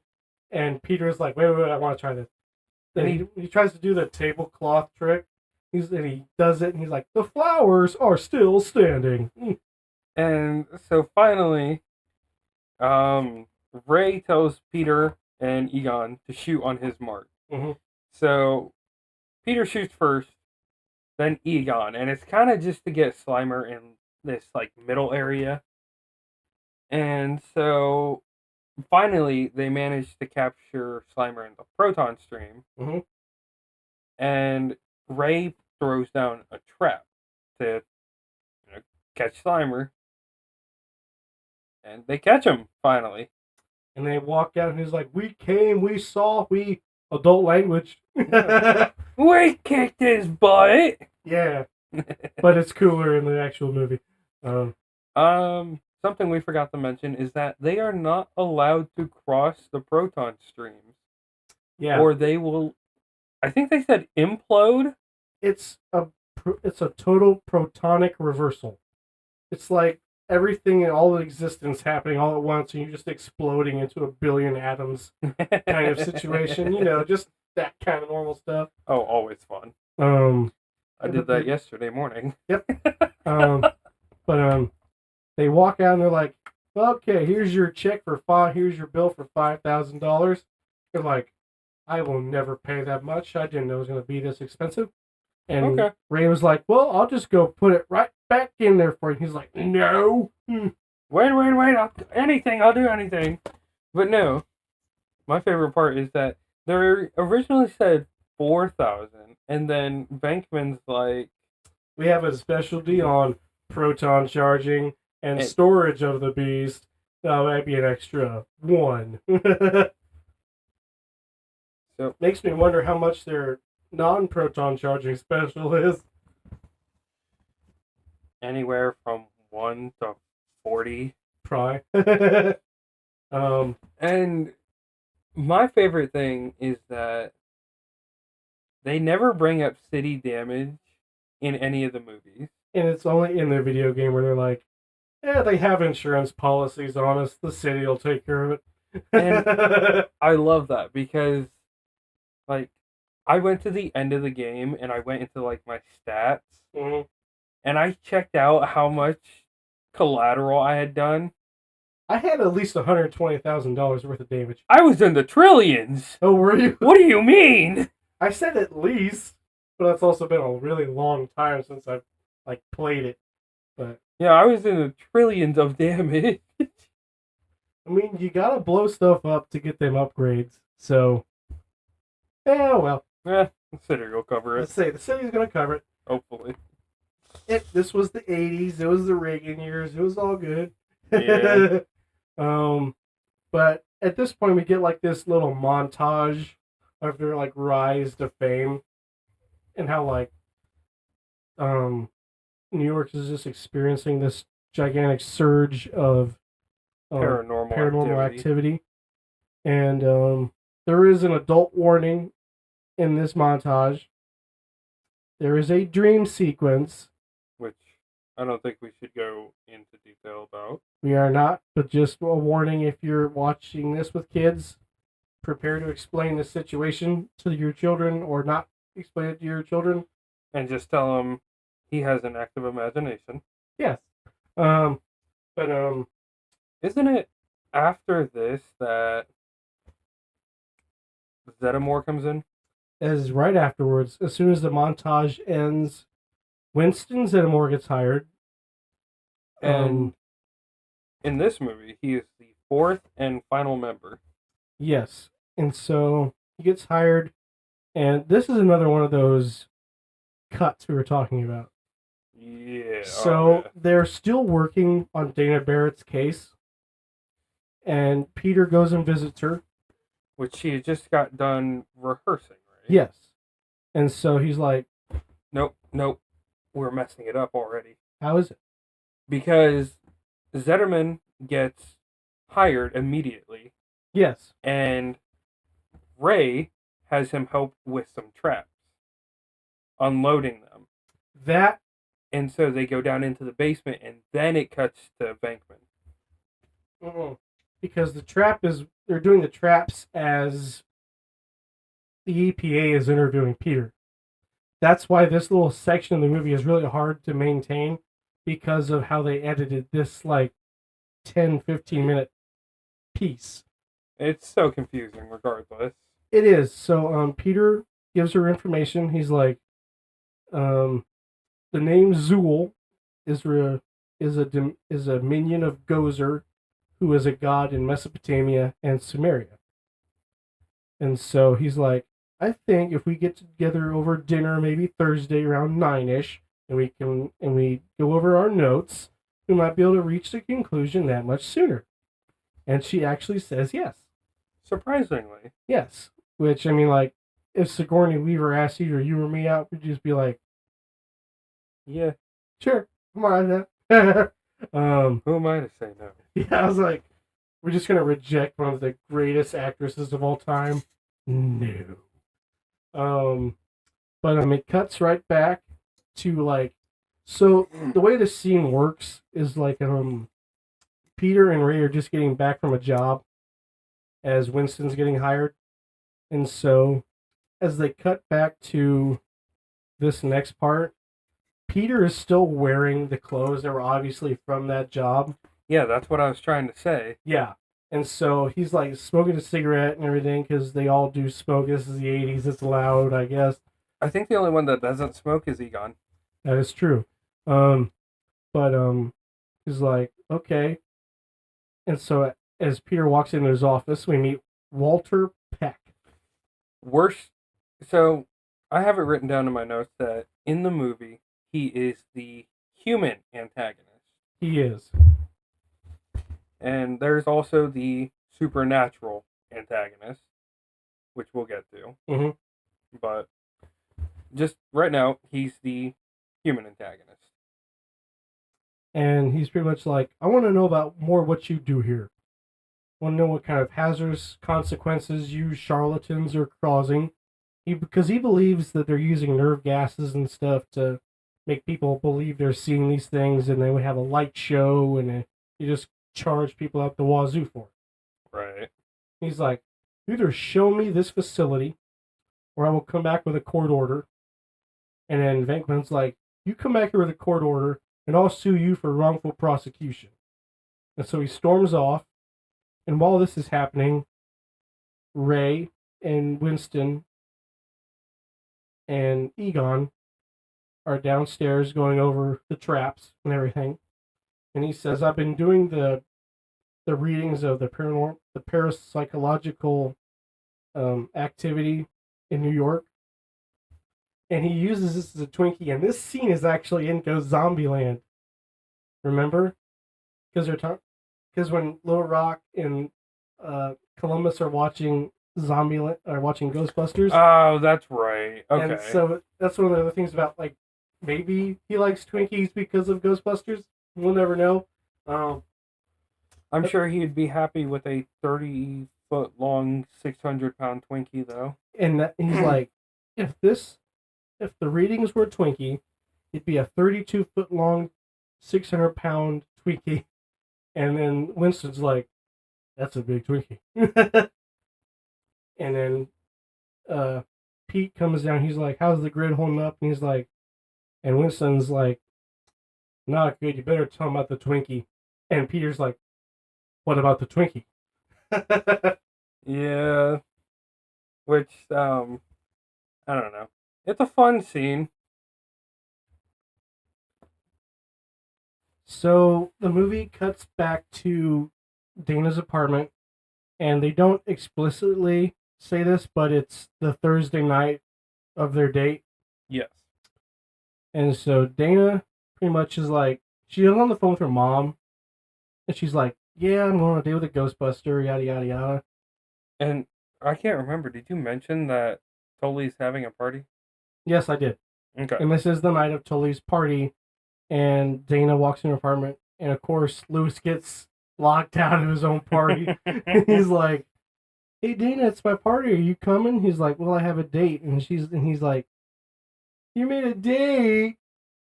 And he's like, that's okay. You can bring him over. Which I'm really surprised his character's just like, yeah, she's on a date. I guess that's all right. Yeah.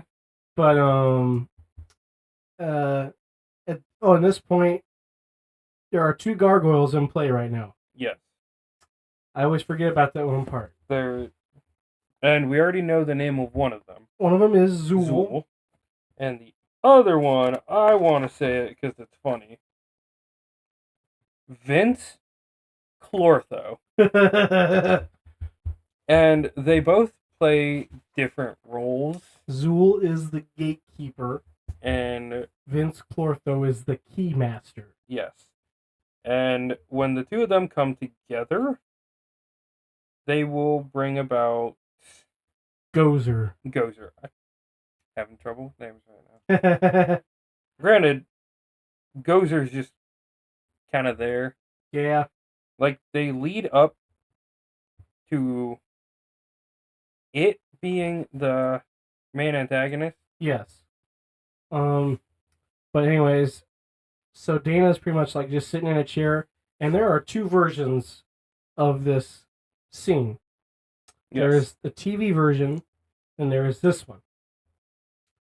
The TV version is her chair just like spins, and it glows into this glowing kitchen. Yes. The movie version is a little more risque. Yeah. Arms pop out of the chair and just like grab her on her face, grab her around her legs and stuff. And the part that I understand where people are coming from is one of the arms comes out around her crotch. Yes. So it's kind of insinuated that it's kind of rapey-ish. It's not, but a lot of people... but people would... I can see where people would take it that way. Oh, yeah. Like, not hard to understand that. No. I mean, especially with what's about to happen to her character. Oof. Yeah. But anyways, Peter shows up to her apartment. As he does. Oh, wait a minute. I was wrong. This is the party incident first. I am sorry. So Lewis gets more guests to his party, and he's like, he takes her coats and he throws them in his bedroom, but there is a gargoyle dog in his bed. Yeah. Well, yeah, no, yeah, you're right. And this gargoyle just kind of... It's really hard. He just gets... He calls it a dog because he hears the growling from his bedroom. He's like, who brought the dog? And then it just bursts through the door and knocks pretty much everyone at the party over except for Lewis, because he just like abandons his party. Yes. He abandons it. He's running down the hallway. He gets in the elevator, and then this old lady just comes. She's like, "Oh!" and just slams the door shut. But this thing slams through his main apartment door into a wall, another door. Into another door. That's right. And it charges at him after he gets into the elevator. And so he goes out and he just runs up past the doorman, and the guy's like a bear loose in his apartment, and it just blows past everybody. It's running on the street and everything. And as he's running away, he's like, "Oh, I'll have to tell the landlords about this.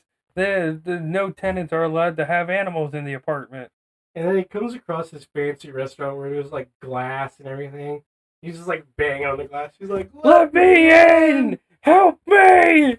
And nobody sees this dog. And no. So, which is funny because up until that point, everyone was seeing it. Yeah, and so he's just like backed up against all. He's like, I think I got a milk bone somewhere, and it just like I don't want to say it devours him, but it looks like it does. No, Because the way he just like slinks down the glass. yeah. But then you cut to does it follow up with him or is it cut to Peter? Because I can't. It cuts to Peter. Okay. Because as I want to assume that these incidents are happening simultaneously, like as Gotcha. he's getting possessed. Gotcha. Okay. And so Peter walks to Dana's apartment. And he's overhearing the doorman, and doorman's like, a cougar ran past me, bust through the door and everything. And Peter's like, gotcha. Right, thank you. I'm here to see Dana. And he lets him up, and then he opens the door. He knocks on the door to Dana's apartment, and she's like, "Are you the keymaster?" In a very seductive dress and voice, and I was like, "What? What? What?" I was confused at this scene. I'm like, "What?" And Peter's like, "No, no." So she slams it over his face. He knocks again. Do, do, do. Are you the keymaster? And he says, yes I am. And then he changes the story as soon as he gets in. He's like, I'm a friend of his. He told me to meet him here. Yeah, he'll be coming shortly. And so she's just like, you want this creature's form? And just as this scene just keeps getting like weirder, it gets very sexual. And for once, Peter's like, Venkman doesn't go for it. No, he shows constraint, and we're proud of him for it. He's like, I'd make a deal not to have sex with possessed people. and she's like, who are we today? And he's like, I am Zool. And he's like, what are we doing today, Zool? Because like Dana's apartment is just like covered in ectoplasm. It's thrashed everywhere. And so he's like, I want to talk to Dana. Dana. And her voice is like, there is no Dana, there's only Zool. He's like, what a lovely singing voice she must have. And then she just starts to levitate above her covers and like turns. And like this scene is so cool. Like it doesn't show any form of like strings or anything like that. And he just like gets her and he's like, can I talk to Dana and can you come down please? And he's just like, rawr! And just like a little jump scare. And then it cuts to Louis Tully. Yes. Running up to a horse. Who he is now no longer Tully. He is the keymaster. He is Vince Clortho. And he's like, I am Vince Clortho. Are you the gatekeeper? And the horse driver is like, hey buddy, I make the deals. And then he just like snarls and his eyes turn red. And he's just like, whoa. And he goes back to talking to the horse and he's like, go, free the prisoners. Soon the time will come. And it's just... And the way he runs is he's like, he runs like a little goblin run. I know. If I was playing D&D, I just imagine this is how like a little elf, little goblin rogue would run. Like, a little halfling. I'm gonna get you. Yeah. And then the cops pick him up and they take him to the Ghostbusters. And Janine answers, she's like dropping off and picking up. The cop's like dropping off. And she's like, okay. Egon, you got a visitor. And they have Louis in like a straight jacket and he's like, hello. And I was talking to Logan about this. I'm like, what Vince Clortho? It's so stupid. And I'm talking to Logan. I'm like, Vince has the mentality of a child. I feel like you could convince him not to follow through with his plan to bring Gozer back. It is very possible. I feel like because he's just so intrigued by everything around him. He gets like, because he's handing Egon like lampshades. Well, no, like when he gets in, they Egon's Janice, interviewing him. Yes. And this is where the brain scan thing is. Yeah. And you see like the dog image on the screen. And it's cool because when Tully turns, it turns. Yeah. So like, and Egon's like, this guy is definitely possessed. And Janice asks, like, hey, do you want some coffee? Coffee, what's coffee? Yes, you'll have some. I'll have some. No, he's like, because Egon's like, yes, have some. And he turns like, yes, have some. And like, that led me to believe, like, this guy's not smart. No, Vince could easily just be convinced, hey, you don't want to do that. Okay. Yeah, I feel like that's how it would go. And so, like, as long as you keep Gatekeeper and Keymaster? Yes. If you keep the two of them apart, you can convince Keymaster to not fulfill his destiny, and he'd be okay with it. He'd be like, okay. But anyways, Pete calls Egon, and he's like, hey, I'm over at Dana's, and Gozer is putting moves on my would-be girlfriend. It's like, I've got her on 300 cc's of Thorazine, and she's taking a little nap, you know. It's like, she's calling herself the gatekeeper. You guy, you know anything about that? He's like, yeah, I have the keymaster here. And he's like, and Peter's like, I think we should get these two together. And Egon's like, that would be extraordinarily bad. He's like, okay, you keep a hold of him. I'll be right there. Which that's the dumbest decision. Is like, I feel like the gatekeeper as well would look for the keymaster. No, because she's guarding the gate of Gozer. Yeah, because the portal is that building. Yeah, that's fair. And so, which that kind of makes me wonder, why did Vince keep running after Tully when there was like hundreds of other people that were closer?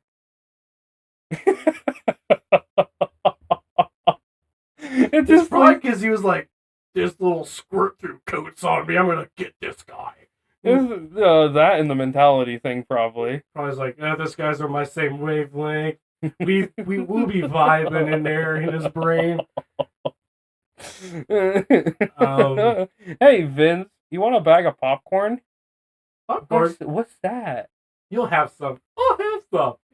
And as Egon's on the phone with Pete, Vince / Tully just keeps handing him stuff like a frying pan, a lamp, and he's just like drinking water out of a coffee pot.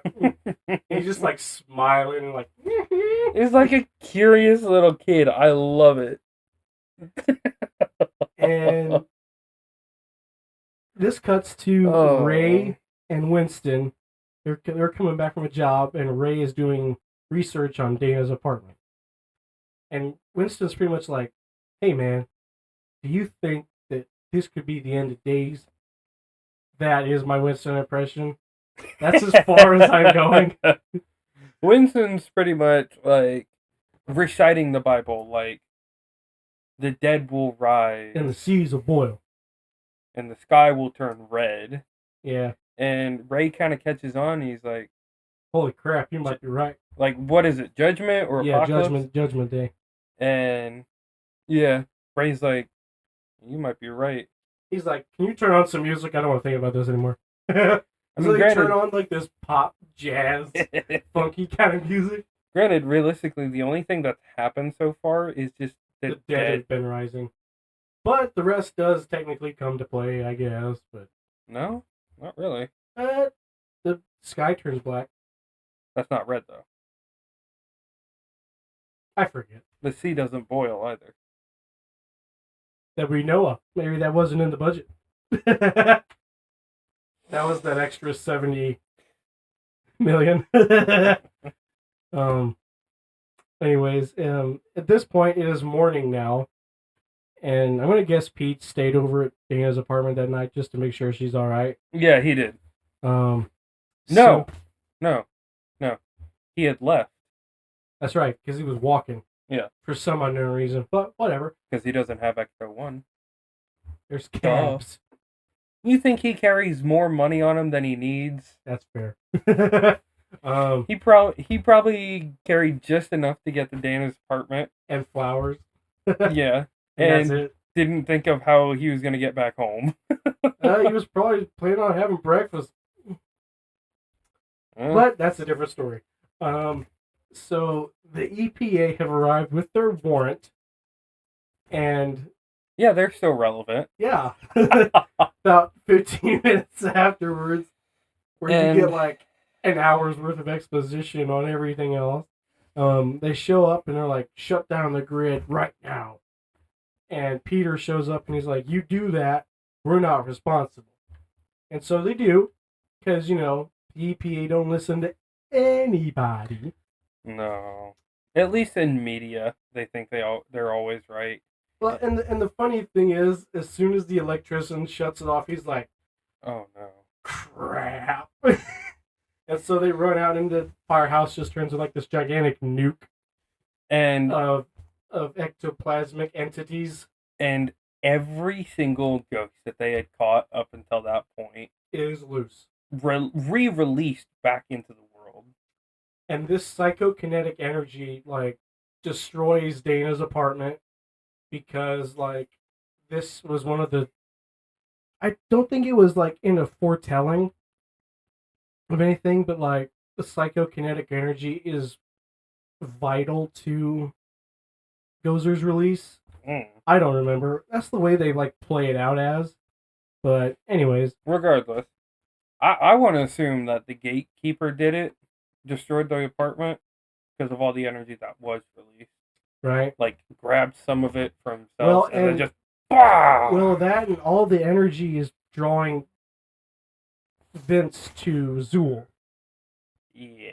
And they get together. Well, the Ghostbusters get arrested first. Yes, because the EPA blames them for what happened, even though they're clearly the ones that pulled the frickin' switch. And the thing I like is like, as the containment field is shut off and the building goes up, the roof explodes and there's just a giant purple beam of just psychokinetic energy. Yeah. And this is where we get to see Egon get like a little streak to him. Because Walter's like, "These men caused an explosion." And Egon's like, "Your mother." Yeah, I love that scene because that's the only thing that Egon gets him riled enough to like want to fight someone. And he actually lunges towards Peck. He does. He like almost takes a shot at him. And so I love that scene just because it's like he's so smart, but the only comeback he can come up with is "Your mother!" And so it cuts to the prison, and they're pretty much explaining to Peter like the way this building was built was to harness and channel psychokinetic energy. And the guy who built the building, his name is Ivo Shandor, and he was a cult leader, and he worshipped Gozer.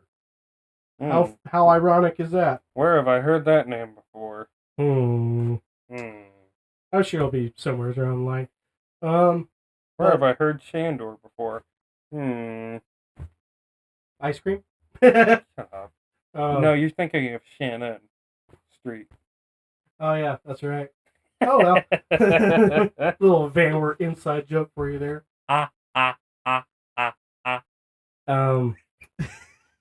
And so the mayor calls him and he's like, "What are you guys planning on doing about this?" They're like, "This is the end of the world kind of stuff. This stuff is real, and if you let us do this, you will have saved millions of registered voters." And the mayor buys it.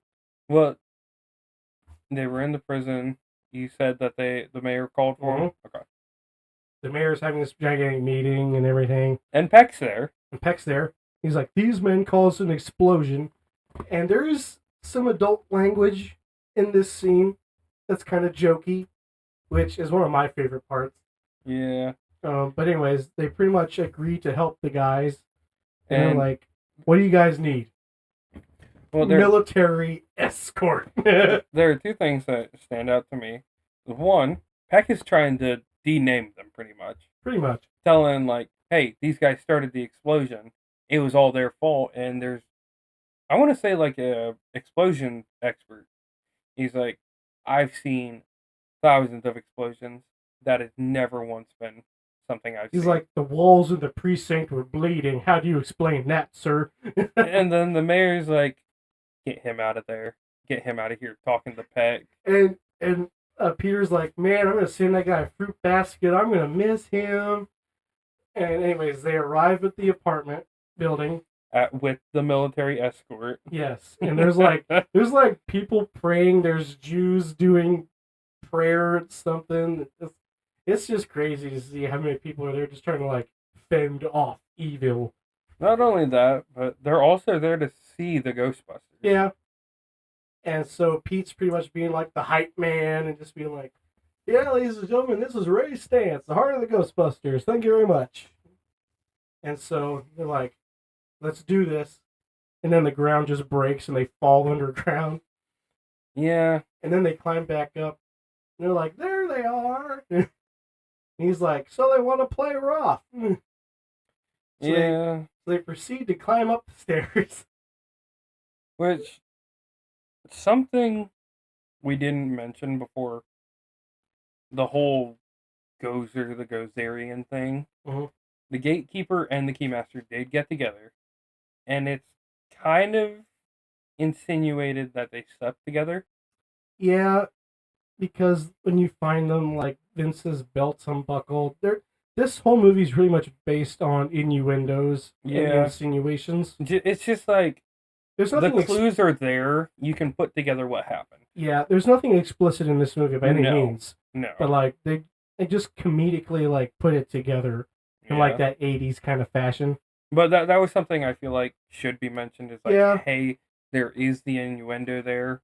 Nothing is shown on screen except like a kiss, and then like a magical stairway appears. Yeah. So Dana's apartment is like the gateway to 4 stories below where the roof would be. Yeah, so you have to climb up another 4 sets of stairs. And her apartment doesn't have any stairs in it. And this staircase just magically appears. Yeah. And so the guys get there. After climbing 20 stories. Is it 20 or is it like 24? It's 24 stories. But anyways, imagine how fun that is with a proton pack on your back. Oh my god, that's probably an extra 100 pounds. In work boots. How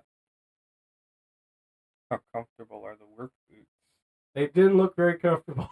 They look like surplus army boots. 70s surplus army boots. Are they at least steel-toed or no? I don't know. Probably not. Probably not. So they get to the roof and they're like, and at this point, lightning from the gateway comes down and it hits Dana and Lewis and it turns them into their full dog forms. The gatekeeper and keymaster. And so the guys are like, hey, that's still our client. They got turned into a dog. And so they go up there and they just like start blasting the door and Gozer appears. And she asks, are you gods? And Ray's like, well, no. And so she just like blasts them all off the part that they're on. Yeah, and then Winston's like, if somebody asks you if you're God, you say yes. And so they're like, okay, let's do this again. And so they just start shooting her, and she does some acrobatics, and then she just vanishes. She does some acrobatics, lands behind them. Yeah. They try and shoot her, and then she's gone. And then her voice is like, choose the form of the Destructor. And they're like, clear your minds. If you think of J. Edgar Hoover will come to kill us. Which everyone clears their mind. Except for one person. Then Gozer's voice is like, the form has been chosen. And they're like, we didn't pick anything. And Ray was like, it just slipped in there. What? What slipped in? It was like, what did you do, Ray? And all of a sudden you hear a thud, thud. And you see him in all of his glory. Not Godzilla. The Stay Puffed Marshmallow Man. And for any of you Marvel fans out there, Ray says he used to roast fires out by Camp Wakanda. I don't think it's the same thing. It is not, because it is spelled differently. It is, but I just like, the first time I heard that since watching Black Panther, I was like, oh! Yeah, Stay Puft Marshmallow Man. He's real now, and he's actually made of marshmallows. Marshmallow. And he's about the size of buildings. Yeah. And so the guys are like, well, how do we do this? Let's roast this marshmallow. And so they just start shooting down at him, and he's like cat on fire, and so like he reaches the top and he just like slams a fiery fist down on top around him. They're like, what do we do? What do we do? And he's like, we have to cross the streams. Yeah, wasn't it Egon that said that? Yeah, he's like, Egon, I thought you said that was bad. He's like, it could create a total protonic reversal which should destroy the creature. They're like, I love this plan. I'm glad to be a part of it. And Egon's like, well, there is a very slim chance of us surviving. And Winston's like, this job is not worth $11,500 a year. And so they do it. But they're aiming at Gozer. They're aiming at Gozer's gateway. Yes. Like the other dimensional rift. Yeah, but doesn't it hit Gozer as well? No. It just destroys the connection there. Mm. I'm not really sure what happens. I'm sure it's explained at some point in the movie, like right before it happens. But so they shoot the door, a gigantic explosion happens, and Walter Peck gets I would probably say about 200 pounds of marshmallow dropped on him. Oh, more than that. But yeah, the Stay Puft Marshmallow Man is now destroyed, and the gateway is also destroyed. And they rescue the two guys, which are Dana and Lewis, and they're like in these husks of the dog creatures. Yeah. And everybody's just covered in marshmallow. Everyone's all working together to get Dana out, and then Lewis just like, hey, somebody turn on the light! Because he's just wearing the head.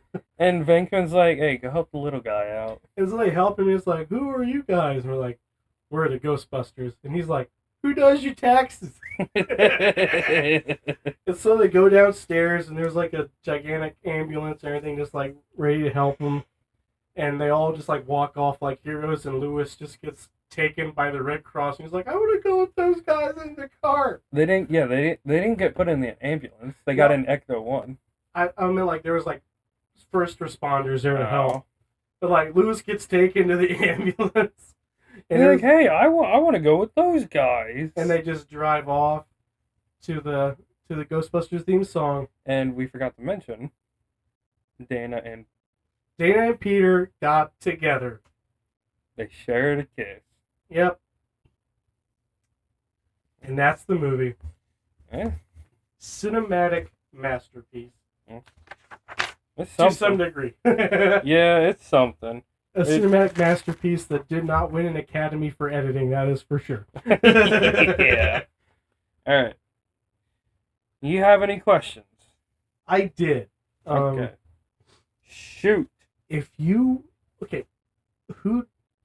from your perspective, which Ghostbuster are we most like?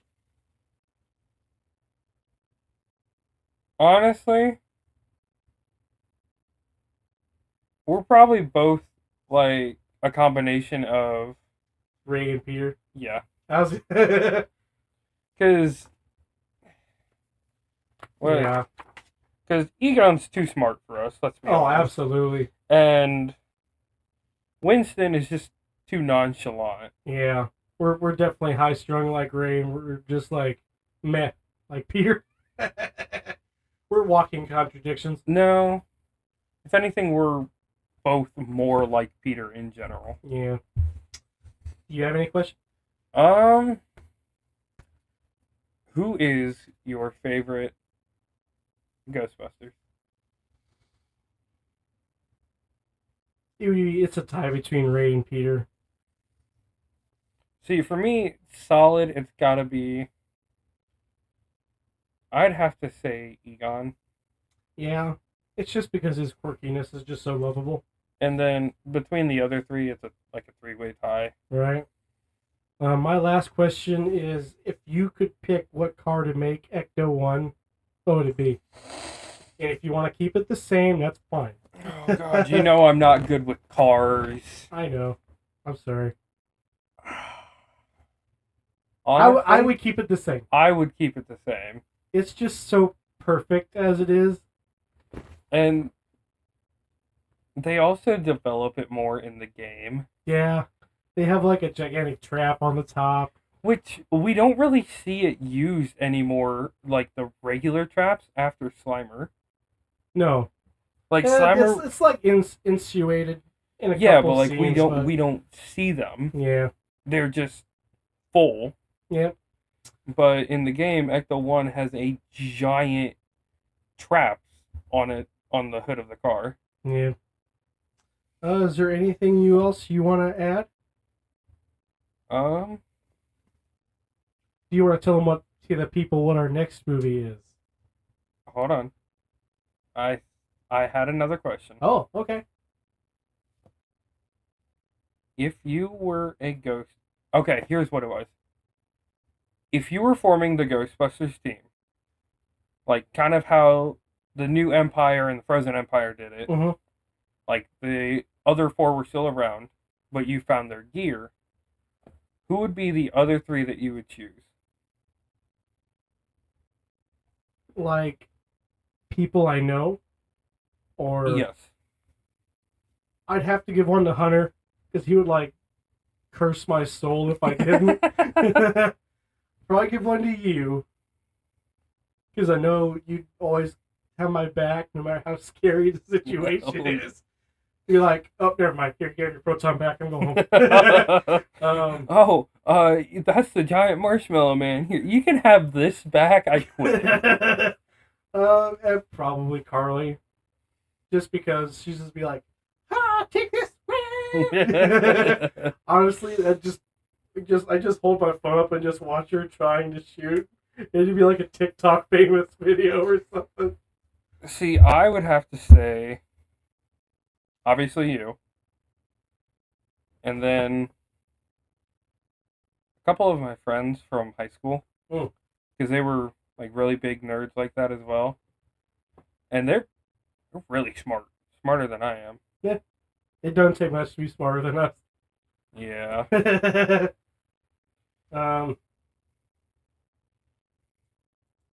Alright, any other questions? No. What is our next film, my good sir? Alright, so the next movie we're going to be covering is one of my movies, and it's Godzilla, King of the Monsters. Yep, and I do want to mention we are coming up on the halfway point of the season, everybody. Oh, yeah! The next two movies, which is Godzilla, and we have my top 5th favorite movie, which will be our 10th. It would be your top 6. I'm sure. The math is out there somewhere. Follow button and tell your friends about us if you like what you hear. We'd love to take you on the journey with us. If you don't like what you hear, tell us what you don't like. Yeah, and I'm sure we probably won't fix it. But yeah, just follow, hit the notification button, and yeah, join us for the next episode. I'm Logan Thomas. I'm Caden Green. And this has been The Real Bros. I did it again. I'm sorry, ladies and gentlemen. Take 2. I'm Logan Thomas. I'm Caden Green. And this has been The Real Bros. We'll see you guys in the next episode. See you later.